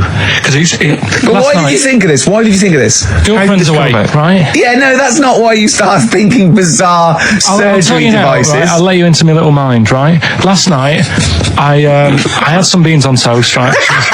She was away. It's good already. She was away, she had some beans on toast, she went wild. Yeah. Right? Now, I was stood up. I live on on a high street, right? So I'm washing up, I'm looking out the window. First thing that had my attention is I can look into other people's flats, right? Yeah. And it was weird how all these different lives were going on. I was watching them, and everybody had the telly on and was watching Volcano, right? Which was on last night. Right. And I thought, oh, that's weird, right? I can see them all watching it. And it was like a little Chinese lad who was dancing around in some underpants. Yeah. And then there's a little old woman who lives downstairs who was reading a book, and she's always reading a book every night. And it's like, I have a better life than her. And then there's like some sort of bouncer who's always getting ready to go out late at night with all the black on. He looks like a bouncer. So I was watching all this life going on. I thought, did you witness a murder while you were doing it? Yeah. It was like that sort of Sliver film where that bloke had loads of tellies watching people's lives.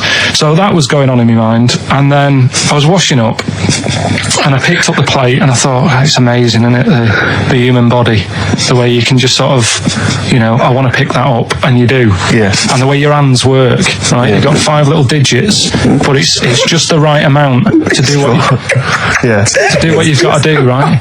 So I'm cleaning the plate. Sorry, Carl. Stop. It's just the right amount. Might be one of the most genius things I've ever heard said. I would love David Attenborough to phone you up and say, Carl, how do I word this about the evolution of the mammalian front limb? Just go, I'll just say it's the right amount. But it is. One Of course extra would get in the way, and one less would just make it a little bit more tricky when picking up a bit of a slippery dish. Or buying gloves. Yeah. A slippery dish. And then the other thing is the one that I was reading, the world record with the fellow who's pulling a train with his teeth. Does that make any difference that he's done it with his teeth? What do you mean? Well, what difference does it make? Well, isn't it? It's quite hard to pull a train with your teeth, I imagine. Well, it's pretty hard to pull a train. All I'm saying is it because he couldn't beat the fella who's pulling it with his hands? Well, this is my point. I think there was one bloke with the record for the running backwards 100 metres was sort of like 11 and a half seconds. And I was thinking, turn around, you'd probably have a really good go at that. Do you know what I mean? Yeah. It's sort of like doing a marathon with a milk bottle on your head. Take the milk bottle off and see how fast you can go, you twat. But you can just tweak it, like the fella who has done the pegs on the face, right? Yeah. His name's Gary Stretch Turner, right? Right. So he's sort of cheating already if he's got a stretchy head, right? But you are right. You are one of the most stupid humans I have ever met. Well, get me in the book. Yeah. Right. Well, listen. So Gary Stretch Turner, right? His record is 153 pegs. Yeah. He did it again, and he only got 150 on. So he hasn't broke his own record. Right. But what I'm saying is, if he tweaked it a bit more, would that make a new record? What?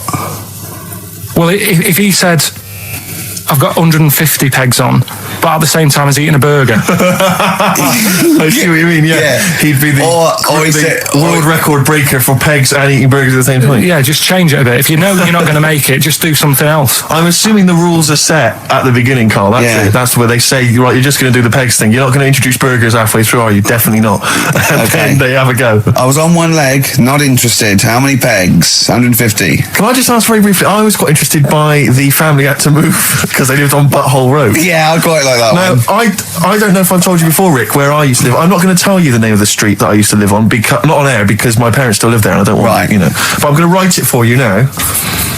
This is the name, the genuine name of the street I used to live on. Just imagine when you're at school, and like in class, for instance, in French, you've got to say you've got to answer where you live. Yeah, j'habite wherever. Yeah, that's the name. This is actually the name of the street we lived on. No, it's not. I swear to God. That is. I absolutely right. I could phone my father now and he could confirm that for you. No, I swear because he doesn't want to God. And I'd say that. But listen, do you know what worries me? It's the apostrophe S. I know. Because that's blatant. Yes. Amazing, isn't it? That is incredible. Imagine how embarrassing So if I look that up in the Bristol... You'll find that in the Bristol A to Z, I swear to God. That is really... Why have you never told me that before? I can't believe I haven't. That's I'm still embarrassed now. Do you know, if whenever I have to phone up, if I have to give that address, I always spell it instantly. Really? Like somehow that'll hide it, that'll disguise the name. But I can't get over that. Anyway, if you perhaps live in Tits Avenue, you know, or Wankling Drive, Wankling Drive, just get in touch. Let us know. We're not really interested. You've been voting in all week, sending your emails. So here's the clips that you wanted. Carl, you're making noises while I'm talking. Yeah, but you do this all the time trying to wind me up.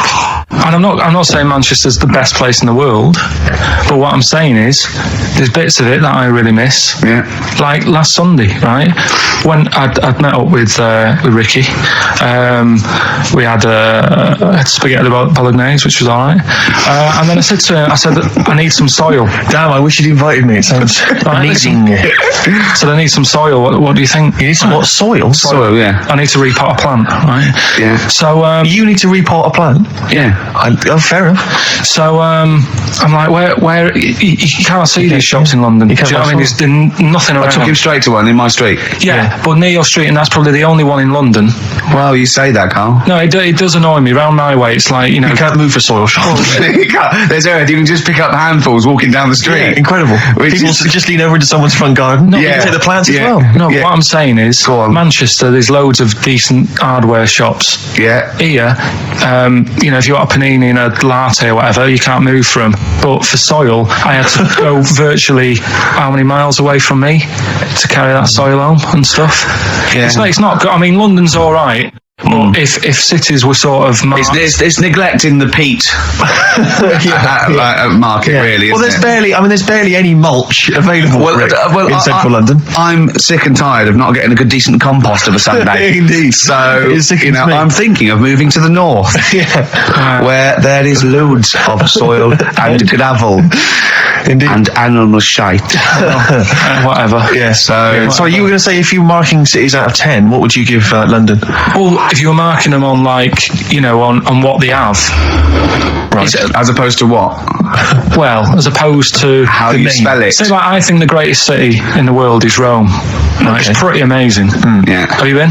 What? Yeah. Why do you think that though? Just because, like, you turn a corner and there's something there that's really old.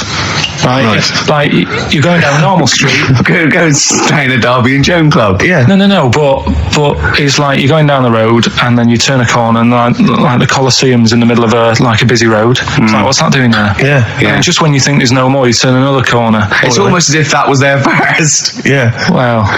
Yeah. But do you know what I mean? London. Yeah. What have we got? You know, Trafalgar Square is world known. And you go there, what's that? Yeah. Do you know what I mean? So there's a lot of space there. Get one big B&Q in Trafalgar Square to cater for the whole of people who live sort of central Londonish. Yeah. And then I'd be happy. But what I'm saying, with Nelson just popping up through the middle, because you can still see it, couldn't you? Yeah. It's a great idea. So B&Q could be like the whole sort of flat thing and make it sort of grey, so it looked like rock, and then Nelson popping make it classy, is what you're saying. Yeah. Stone clad it, so it looks like you've made an effort. And then you can pop in, and then you can go out and go, oh look, Nelson's column. Oh look at that, isn't Nelson? Oh look at that, the victory, defeat. That's fantastic. One of the greatest living. Yeah. I need some nails. Yeah, perfect. Killing two birds with one stone. You say. But why isn't there more than them shops? Because when I went into yours, every time I've been in there twice now. The first time was to get a shower head, right? And I went in there, couldn't resist buying something else. I ended up getting some super glue as well. Blimey. Hey, big spender. And then last Sunday we went in there, got 2 bags of soil, not one, I bought 2, and I bought some scissors to cut plants with. Secateurs. Well, you never know when you want. You know, you might need more soil, I suppose. Well, I've got You've two. stopped out now. Where do you keep it under your bed? Sorry, this isn't going out, is it, this conversation? It's not going out on air. I got a feeling it might be. You're joking. We better play a record. Okay. Play a classic. Right, we've got who's that on the line? It's Rob. Rob, and are you a doctor? I'm a final year medical student. I'll be a doctor in 2 months, touch wood. That's close enough, isn't it? Yeah. Excellent. So, where do you study? Do you want to give more details, or do you want to remain anonymous as you're calling in to I study at Barts Hospital.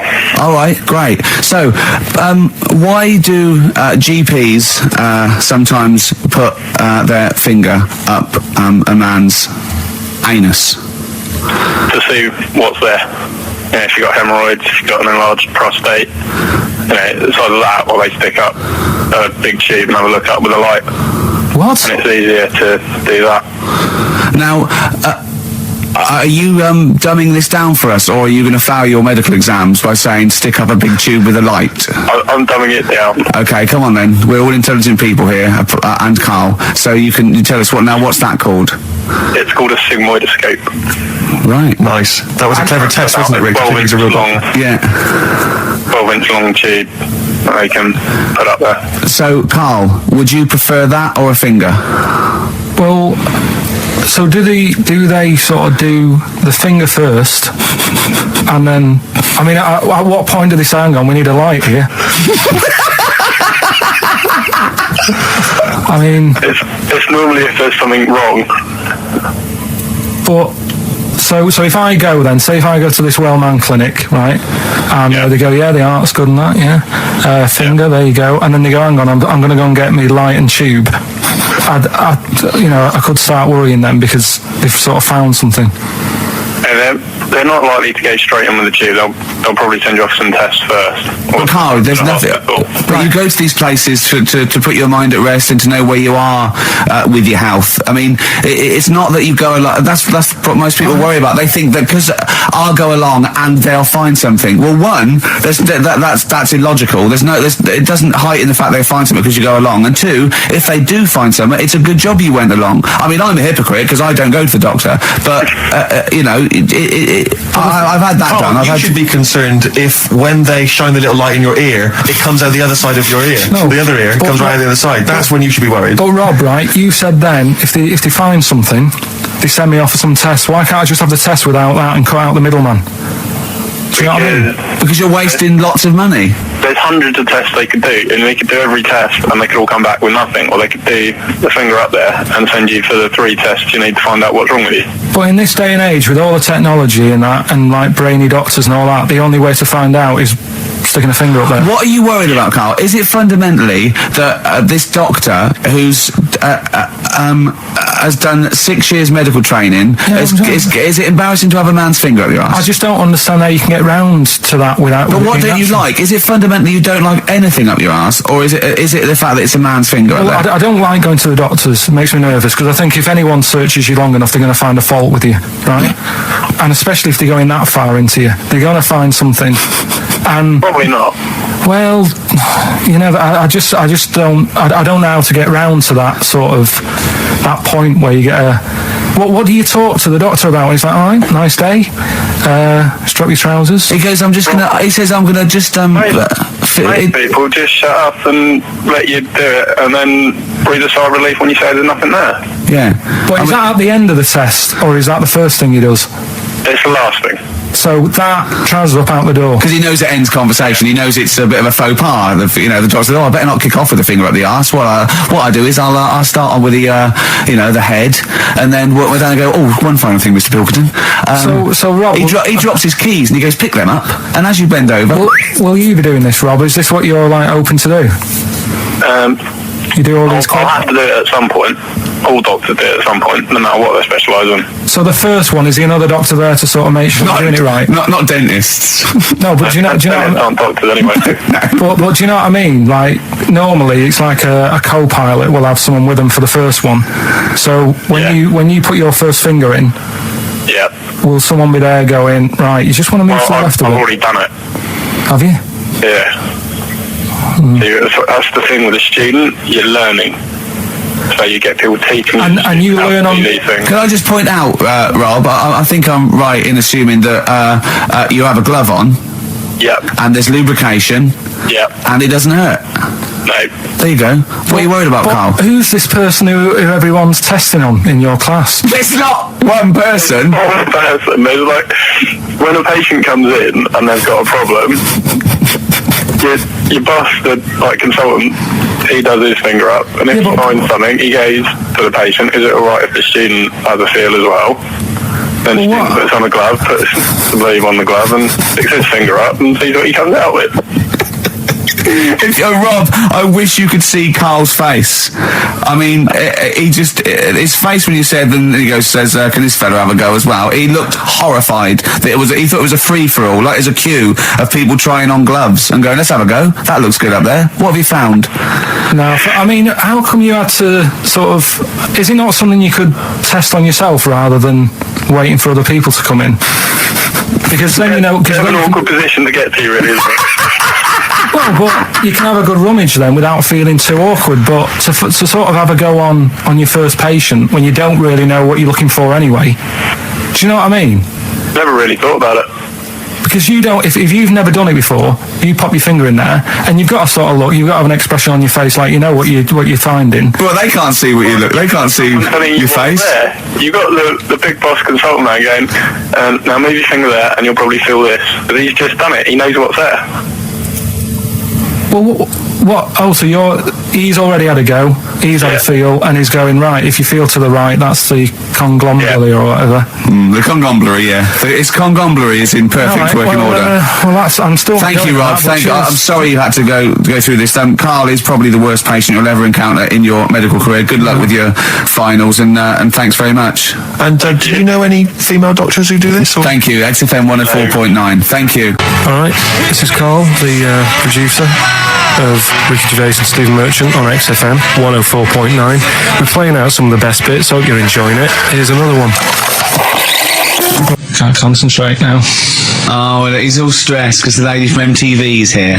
She's going to film his little face. So the things he said in the week, he was so worried. He's got worried about the spot on his head. That won't come out. Just you got your best side. It's on that side. That's all right. All right. Yeah, the camera's out. Look, he's getting nervous now. Okay, Carl, ignore the camera. Okay, just ignore the camera. Okay. Now, me and Steve have done our research for you, and we've got two amazing things to tell you. What should I tell them first, about the baby or the... Well, they're both equally fascinating, so you choose. I'll tell you the crab thing first, right? Steve actually saw this thing in The Guardian in the week about our research thing, and then we looked it up, we looked into it on Friday, and it is incredible. Right, listen to this. There's a thing in a bay in New England, right, where it's like the biggest, they make silicon chips and stuff for computers, right? And because of the data protection thing, after they've done them, because they have to destroy the plates, right, well, the information's sort of put onto them, but there's still flakes of silicon. They sort of grind it down straight away, and some of the flakes got into the bay, okay, but some of the information is still on even the slight granules of silicon. Anyway, gets in the water, and silicon is rather like a carbon derivative. They reckon if there had been life on another planet that wasn't carbon-based, it'd be silicon-based, because like simple sugars and proteins, it's just COH and that, and it can work with silicon, right? Anyway, the crabs have been taken up, it's still in the water, and they looked out on the beach, and over years the crabs have started sort of putting themselves in formations, like geometric format, and they couldn't work out why they were doing this.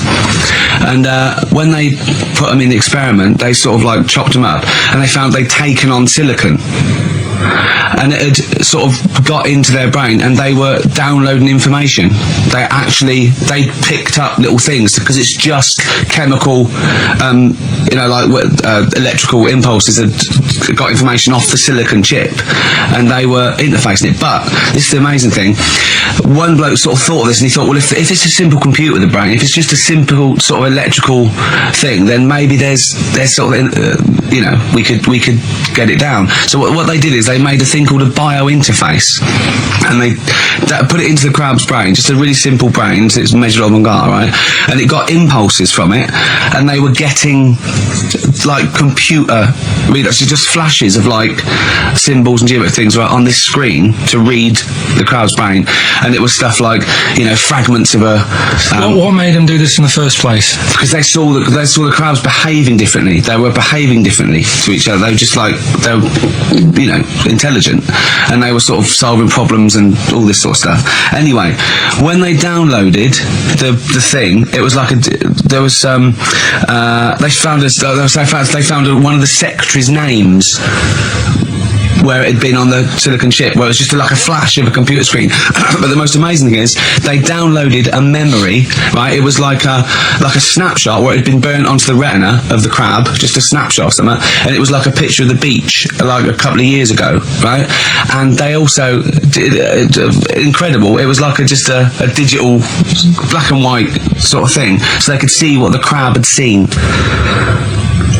Amazing. Jeez. Amazing. So what are they doing with them now? Super brain. Well, they think this is the upshot. They think they could use it as spy crabs, because they could get these crabs. Also, the other thing is, as generations went on, right? So they put a crab in the sea or something, right? Lots of crabs in, and then as generations went on, a newborn crab, they downloaded the memory, and it had the memories of its great all together. It had every memory that any crab had been related to it beforehand, because it passed it on. It just passed it on. So not even ones that had been eating the silicon stuff. Yeah, no, these are just like ones that have had kids. Yeah, and they've got like, and they know so you'd know everything everything right the way back. So would that work if we ate silicon? Well, I suppose so. So what are they going to? Well, they can use them for all sorts of things. I mean, that's what's incredible. I mean, I don't know how you train it particularly. I don't know quite sure how to train, but I'm assuming if they can do it that way, then presumably they can give it like certain silicon information, which they can then plant in it, if you like, within its sort of food. Also, if you get them onto enemy beaches, you'd have like 1,000 digital cameras just sneaking around. You could get Osama bin Laden or someone. They don't understand the information they've got. No, they know they're doing it. They just download messages. So it's not like you could torture them and they won't be able to sort of give you the information, because they wouldn't know what information they had, because they're just. But the first crab they downloaded, they just kept seeing the same picture of a big crab feeding it, which they really. Yeah. Wow. That's what, like its mother crab or something? Yeah. Just memories of it as a child. But they're not in colour, presumably. No, it's all in black and white. It's just a digital camera, because it's just they don't see in black and white, so it's just like a I don't know. I think it's burnt onto the retina or something. And the only one that they kept were the ones they saw a lot of the time. Well, I mean, in a way, some of the educating Ricky I've got for you today is on the similar lines. Right. Oh, you've got to be impressed by that. You've got to be impressed by that. That's pretty good. I mean, I'm interested to see, what they do. What they do with what the crab developments are. But no, that's pretty good. Yeah. But I mean, amazing. Yeah. Amazing. Well, just digest that information, because that's not even the most impressive one we found. I think it is. I suppose it's pretty impressive, but the next one's maybe more shocking. Okay, right. But let's play a tune, and Ricky's got another story. Okay. Have you actually punched anyone yet? Have you actually? No, I've punched pads, and I've punched the bag, and I've sort of sparred and that. I know you're going to get a chance to punch Well, as I suspected, my punching power's all right, but my fitness is. I mean, I felt like I was smoking. Yeah. But there's bits of lung that haven't had oxygen in them for 20 years. Yeah. And it's ridiculous. And also because it's not only it's being filmed, but there's other fighters there that are ridiculous. They're like machines, right? And it's that thing. I can go right. I can come out on top, but die now of a heart attack, but never give up. Or I can sit down and go, I'm sorry, I feel ill. And I chose that one, and of course they took the mick. Well, of course. But I mean, soon. As I said, I haven't got the respect yet of the boxing fraternity. But how long have you got then before? 4 weeks. Okay, so and do they think that they can turn you around health-wise in that time? No, they're being realistic. No, they're going to teach me the basics and see how it goes. Right. But I mean, and each round is 4 seconds. Is that right? Yeah, 2 4-second rounds with a 2-hour break in between each one. Sit down meal. So give the number. I want serious suggestions of my fighting name. Nothing insulting. So what we can actually use. Well, let's give out the email. That's always the easiest. Exactly. Gervais@xfm.co.uk. What's the number, Carl? 08700 800 1234. And it doesn't have to be in the middle. It could be at the beginning, like. the Rage. Okay. Ricky the Rage. Ricky the Tits. Yeah, sure. Ricky the Man. Play a record. Big favourite of ours. Yeah, Ice Cube talks to me about my life. Yeah. A couple of emails are already coming in. Rush. They're flooding in, Rick, inevitably, as boxing name suggestions for you. This is one from Matt, I think. He's given a couple, actually. Ricky the Pudding Gervais. Ricky Big Mac Gervais. There's a theme here. Ricky Pasty Gervais. The Pasty. I quite like the Pasty. That's comes great, the Pasty. As Carl said, he said the thing is, if you have a really good nickname, it's embarrassing when you lose. Whereas if you just call yourself, it's not so embarrassing when you lose. Carl, this is doing so good for my ego. Do you know what I mean? If you have like Killer Gervais. Yeah, and then you end up like vomiting, choking on your own vomit upside down, hanging out the ring. What happens if you win? Do you have to do something? Whereas there goes the Pasty being stretchered off in the first 2 minutes. Not such a problem. There he is, being lightly basted and chucked down a mine. What do you mean? What do I have to do? Say if you beat Grant. Say if that happened. What happens next? What do you mean? What happens next? What do you think? Oh, this is a contention fight for the big one. But then we make Ricky 2. No, but you know. Do you know if they're planning on making more money? Because it's for comic relief, isn't it? So what happens on the night? No, it's for a charity of our Comic relief would make sense. Whatever, right? Yeah, it was last time. I think it was last time. It's sport relief. It's not sport. It was last time, but this is. I think this is a program where and how do we? Sorry, how do you make money for charity from this? Do we pay to sort of for how many punches to the head you're going to take? Or no. I just how think long you're going to last. I assume the BBC donate money, or someone, or a sponsor, or whatever. I don't know. Just donate money, because it's actually a program. This is more about a program with a charity angle. So So as if you get like killed, there's more money and food to go around. Maybe. But no, I mean the thing is, what's the next step? Because if they go like, right, well done, you've won. Thank you very much. Carl, what do you expect? That it's winner stays on? Like in a fair where I go there and let people punch me on Burden Manning. And then my twin gets up. It's just a program. It's not going to turn pro. It's like faking it. Yeah, but what's the point if it's not going to go anywhere? Well, sorry, him fighting Grant Bovey in a ring is not entertainment enough. What's the matter with you, Carl? Man's going to get his face pummeled in. That's Coldplay, The Scientist on XFM 104.9. Right, competition, isn't it? No, it's Educating Ricky Part 2. Oh, is it? Yeah. I wasn't even listening. He's doing all the work. I wasn't even listening. I want to spill some water down that. Right, what's this one again then? Right. What's the teaser headline? Teaser headline is "What's Tomato with You?" Brilliant. Yeah. Good. How excited were you when you came up with that? You couldn't wait to come in and tell us, could you? I think it's a good one because you won't forget it now, will you? I mean, like the worm one. What's so special about the worm? A lot of people think that if you cut a worm in half, 2 worms will grow, but no. What happens is if you cut the head end slightly nearer the tail than the head, the tail will die, but the worm with the head will be okay. So it's exploded a myth. And taught me something. Right, so the second one, part 2 of Educating Ricky. What's Tomato with You? Yeah. What this one's about is ages ago. This is scientific. There's never a date. There's never a country, a location. Okay, settle down, children. This is A-level history. Right. Once upon a time. When a mental place with swords was a king. Forget his name, but he was a loony. So, and it was literally ages ago. Yeah. So, good luck in the exam. Yeah. Right. So, all right, many years ago. Oh, yeah. So, cleared that up. They thought tomatoes were poisonous. Right? Okay. Because what hold on, are they going to be proved wrong at the end of this story? Well, because I don't want to give away the ending, but is it something to do with are they poisonous tomatoes? No. Oh, you're having a laugh. I don't believe it. Go on. They could have been eating tomatoes all this time. Oh, Steve, what's the matter with you anyway? Okay, so let's just recap quickly. Many years ago, when people thought tomatoes were poisonous. Yeah. Go on, Well, they didn't know they were poisonous then. because they were still eating them. But what was happening? But they're not poisonous. But hang on a minute. All right, it's not. I'm just going to listen. I'm not even going to talk. I'm not going to take it. So, if you remember, years ago they didn't have like pottery plates. They had lead plates, right? What are you talking? Just let him talk. Sorry, what year is this? Let him talk. Come on. Plates made out of lead, and what they'd end up doing, they'd say, right, do you want a tomato? And they go, yeah, all right. And they'd put the tomato on the lead plate and cut it, and because of the acid in the tomato, right, it would sort of make the lead runny, and the lead would go into the tomato, and they'd say, oh, it's lovely this, and they'd be eating it.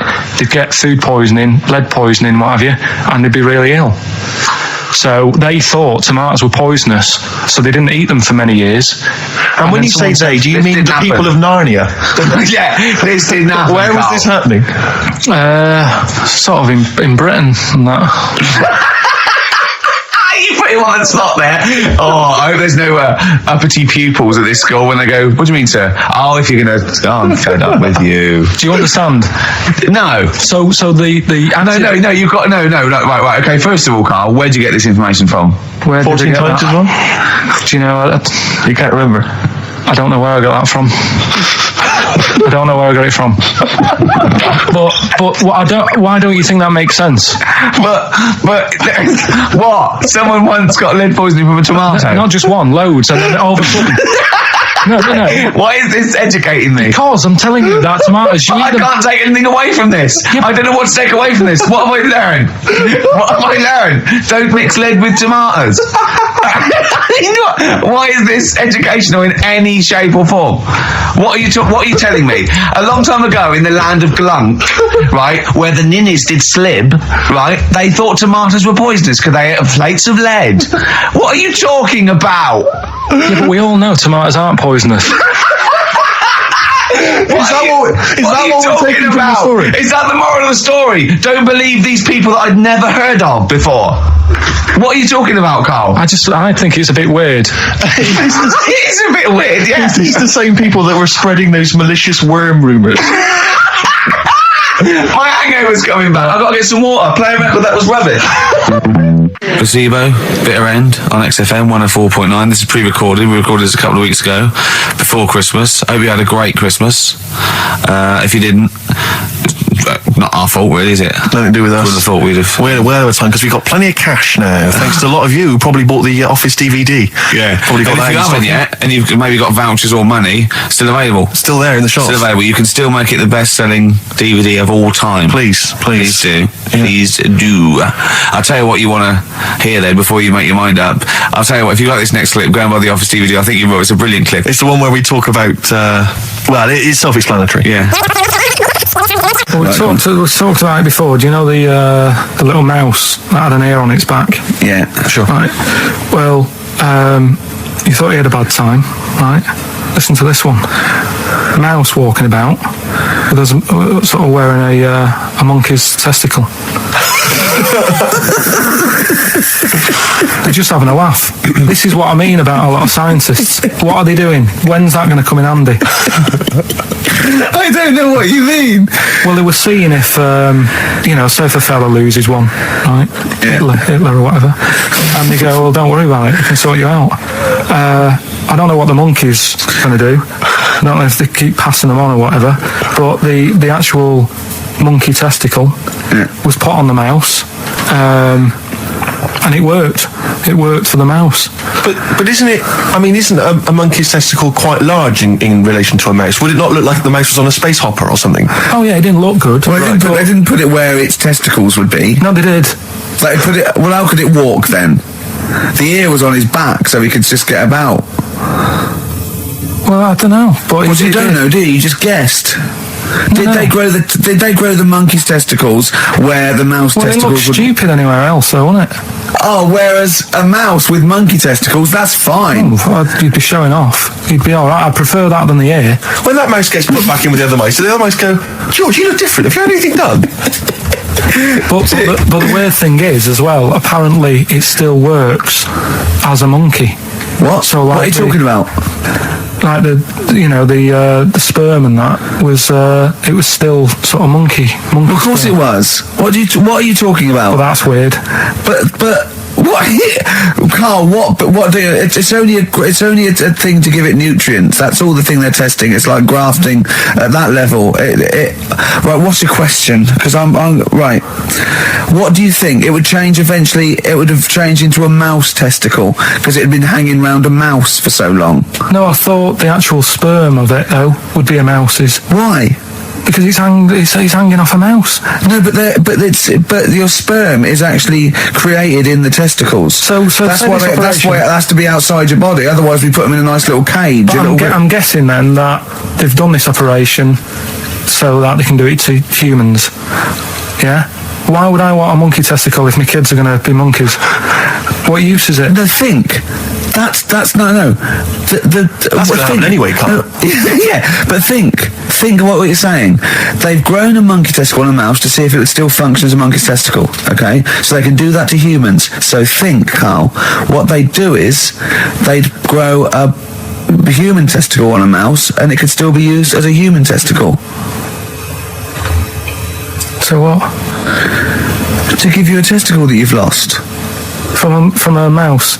No, from another person who it was kept alive on a mouse because it's kept the nutrients alive as opposed to keeping it in a deep freeze. Maybe bollocks go off after a week. I don't know. Maybe they get accidents. He had a little a card. Do you donate your testicles? Yeah, I'll tell you what. No one needs testicles yet. Let's keep them on a mouse. You have yours ripped off in some sort of bizarre skiing accident. You go, well, you're in a Battersea dog town. You pick the ones you want. They can grow them on anything. They can grow them on a Dachshund. Bulldogs are growing them usually that's where you see a bulldog. Usually that's waiting for an operate. What don't you understand, Carl? Hang on a minute. I thought this was knob news, not testicle time. I don't understand what it is. Testicle time's not for another 10 minutes. Yeah. No, it's all sort of linked and that, though, isn't it? Well, sometimes it's linked to a mouse. But what do you think about, like, I don't know, testing stuff out like that? Is it worth it? Could you not just go straight from... But listen, Carl, I'm getting this information from you. No, if this was on Question Time and someone said there were, Dimbleby and Paxman or whatever said it, I'd think about it as a moral dilemma. You've just said you saw a mouse with a monkey testicle. What do you think of that? I don't think anything of it. I don't think anything of it is the answer, Carl, because I can't trust the info. I cannot trust anything that comes out of your mouth. Well, it's true, but it's just all this. It's the same thing, and it's the leeches in a blender. It's the fella looking at an electron. Yeah. It's the mouse with an ear on its back. Yeah. I don't know what the point is. But you don't read on, because I've seen you read something and you're going, look at that, man survives on eating knee, and I go, what else? You go, I didn't read on. You look at the mouse with the ear on the back and you just think that must be murder at a concert. You don't think. You don't think. No, I just think, is it worth sort of wasting? You think he swallowed someone's ear? He gnawed it away and swallowed it, and it's just in his system. Yeah. No, I just get a bit sad about the mice. And I agree. I mean, that is sad. Yeah. Of course, anything like that. Chris Campling did a review of the show, right, and basically said that Karl Pilkington is a creation of Gervais and Merchant. Well, if only that were the case. He said he started off saying he liked the show. Yeah. He was excited. Said it was a good show. A lot of the jokes. I'm already questioning his critical faculties. Yeah, exactly. And basically said that we didn't contribute much, or seemingly didn't seem to contribute much, and we couldn't sort of like ad lib or anything. We just laughed at, particularly me, laughed at Karl Pilkington, who was coming up with some quite funny stuff. Yeah. Right? But then he does a twist on it. He goes, but the thing is, we're the puppet masters. He's a created person. We've created the persona Karl Pilkington for our own amusement. Right. He bases this on simply that we talked about, what was it we talked about? The Chinese not aging well, and he heard him talk about that on my DVD. But clearly I say, Karl, remember when you were talking about that? It's a news, or remember in the week, and so he thinks it's all scripted now. Imagine if this show was scripted. I'd be ashamed. Yeah. If this show was scripted, I would send back the BAFTAs for the actual shows we've written, and I would say... I'm having a go at Chris Campling. He's nice about our other work. He likes The Office, and he likes my stand-up and everything, and he likes the show, but he's saying, because we're not spontaneous, we scripted this and invented Karl. So he's like, we've invented another Gareth. If we had created Karl, I would not have squandered a character that good on this poxy radio station. Absolutely. Also, does he know that we spend about 3 months on half an hour script? So how long does 2 hours of drivel? But the main thing is, as if this could be scripted, it's dreadful. It's shocking. Or maybe this is scripted. Hang on, you've lost me now. Let me just check the script. Maybe Chris Campling does not exist. Maybe I've made him up. I don't know what to believe. See, the name doesn't wash with me. What was his name? Chris Campling. Sounds odd. That's something that I made up, isn't it? Campling's almost like a joke. It's almost like a gay name, isn't it? Oh, he's a Campling. See, I think this is scripted. Yeah. I think I've probably made this whole link up, and Karl is a creation. Campling, that's not a real name. I made it up. I should have come up with something better. Yeah. Sorry. Down to the River by Bruce Springsteen on XFM 104.9. So, that little fella in the Times thought Karl was just a puppet. We created him. He's an actor. What's his actor's name? Brent Hogwell. We got him from Spotlight. Brent Hogwell. This stupid, dopey Mancunian accent. He just puts that on every week. Yeah, exactly. Yeah. He speaks rather like Hugh Grant. Yeah. And we just got this whole world around him. We set a whole. What do you think about that? He had his head shaved. Exactly. Yeah. So would he think that, maybe if he's looked online and seen me head and he's noticed how round it is and that, does he think it's sort of been morphed into that shape just for the show, just for 2 hours on a Saturday? Yeah. You spend 5 hours in prosthetic makeup like John Hurt in The Elephant Man. Everything about him was made up. Yeah. We created him, because I remember coming up with Auntie Nora. Oh, yeah. You said, Rick, we need another character. I said, what about giving him an Auntie Nora? Doesn't sound convincing, I said. Yeah, and you said, what is it about? I said, well, I don't know, she farted for 5 minutes and she's got a fanny like a split tennis ball. No one's going to believe that. Yeah. Oh, that brings us neatly. Well, let's put that to bed now. So, Chris Campling, honestly, we do not script this shambles of a show, and Karl Pilkington really is like this. If you want, you can meet him.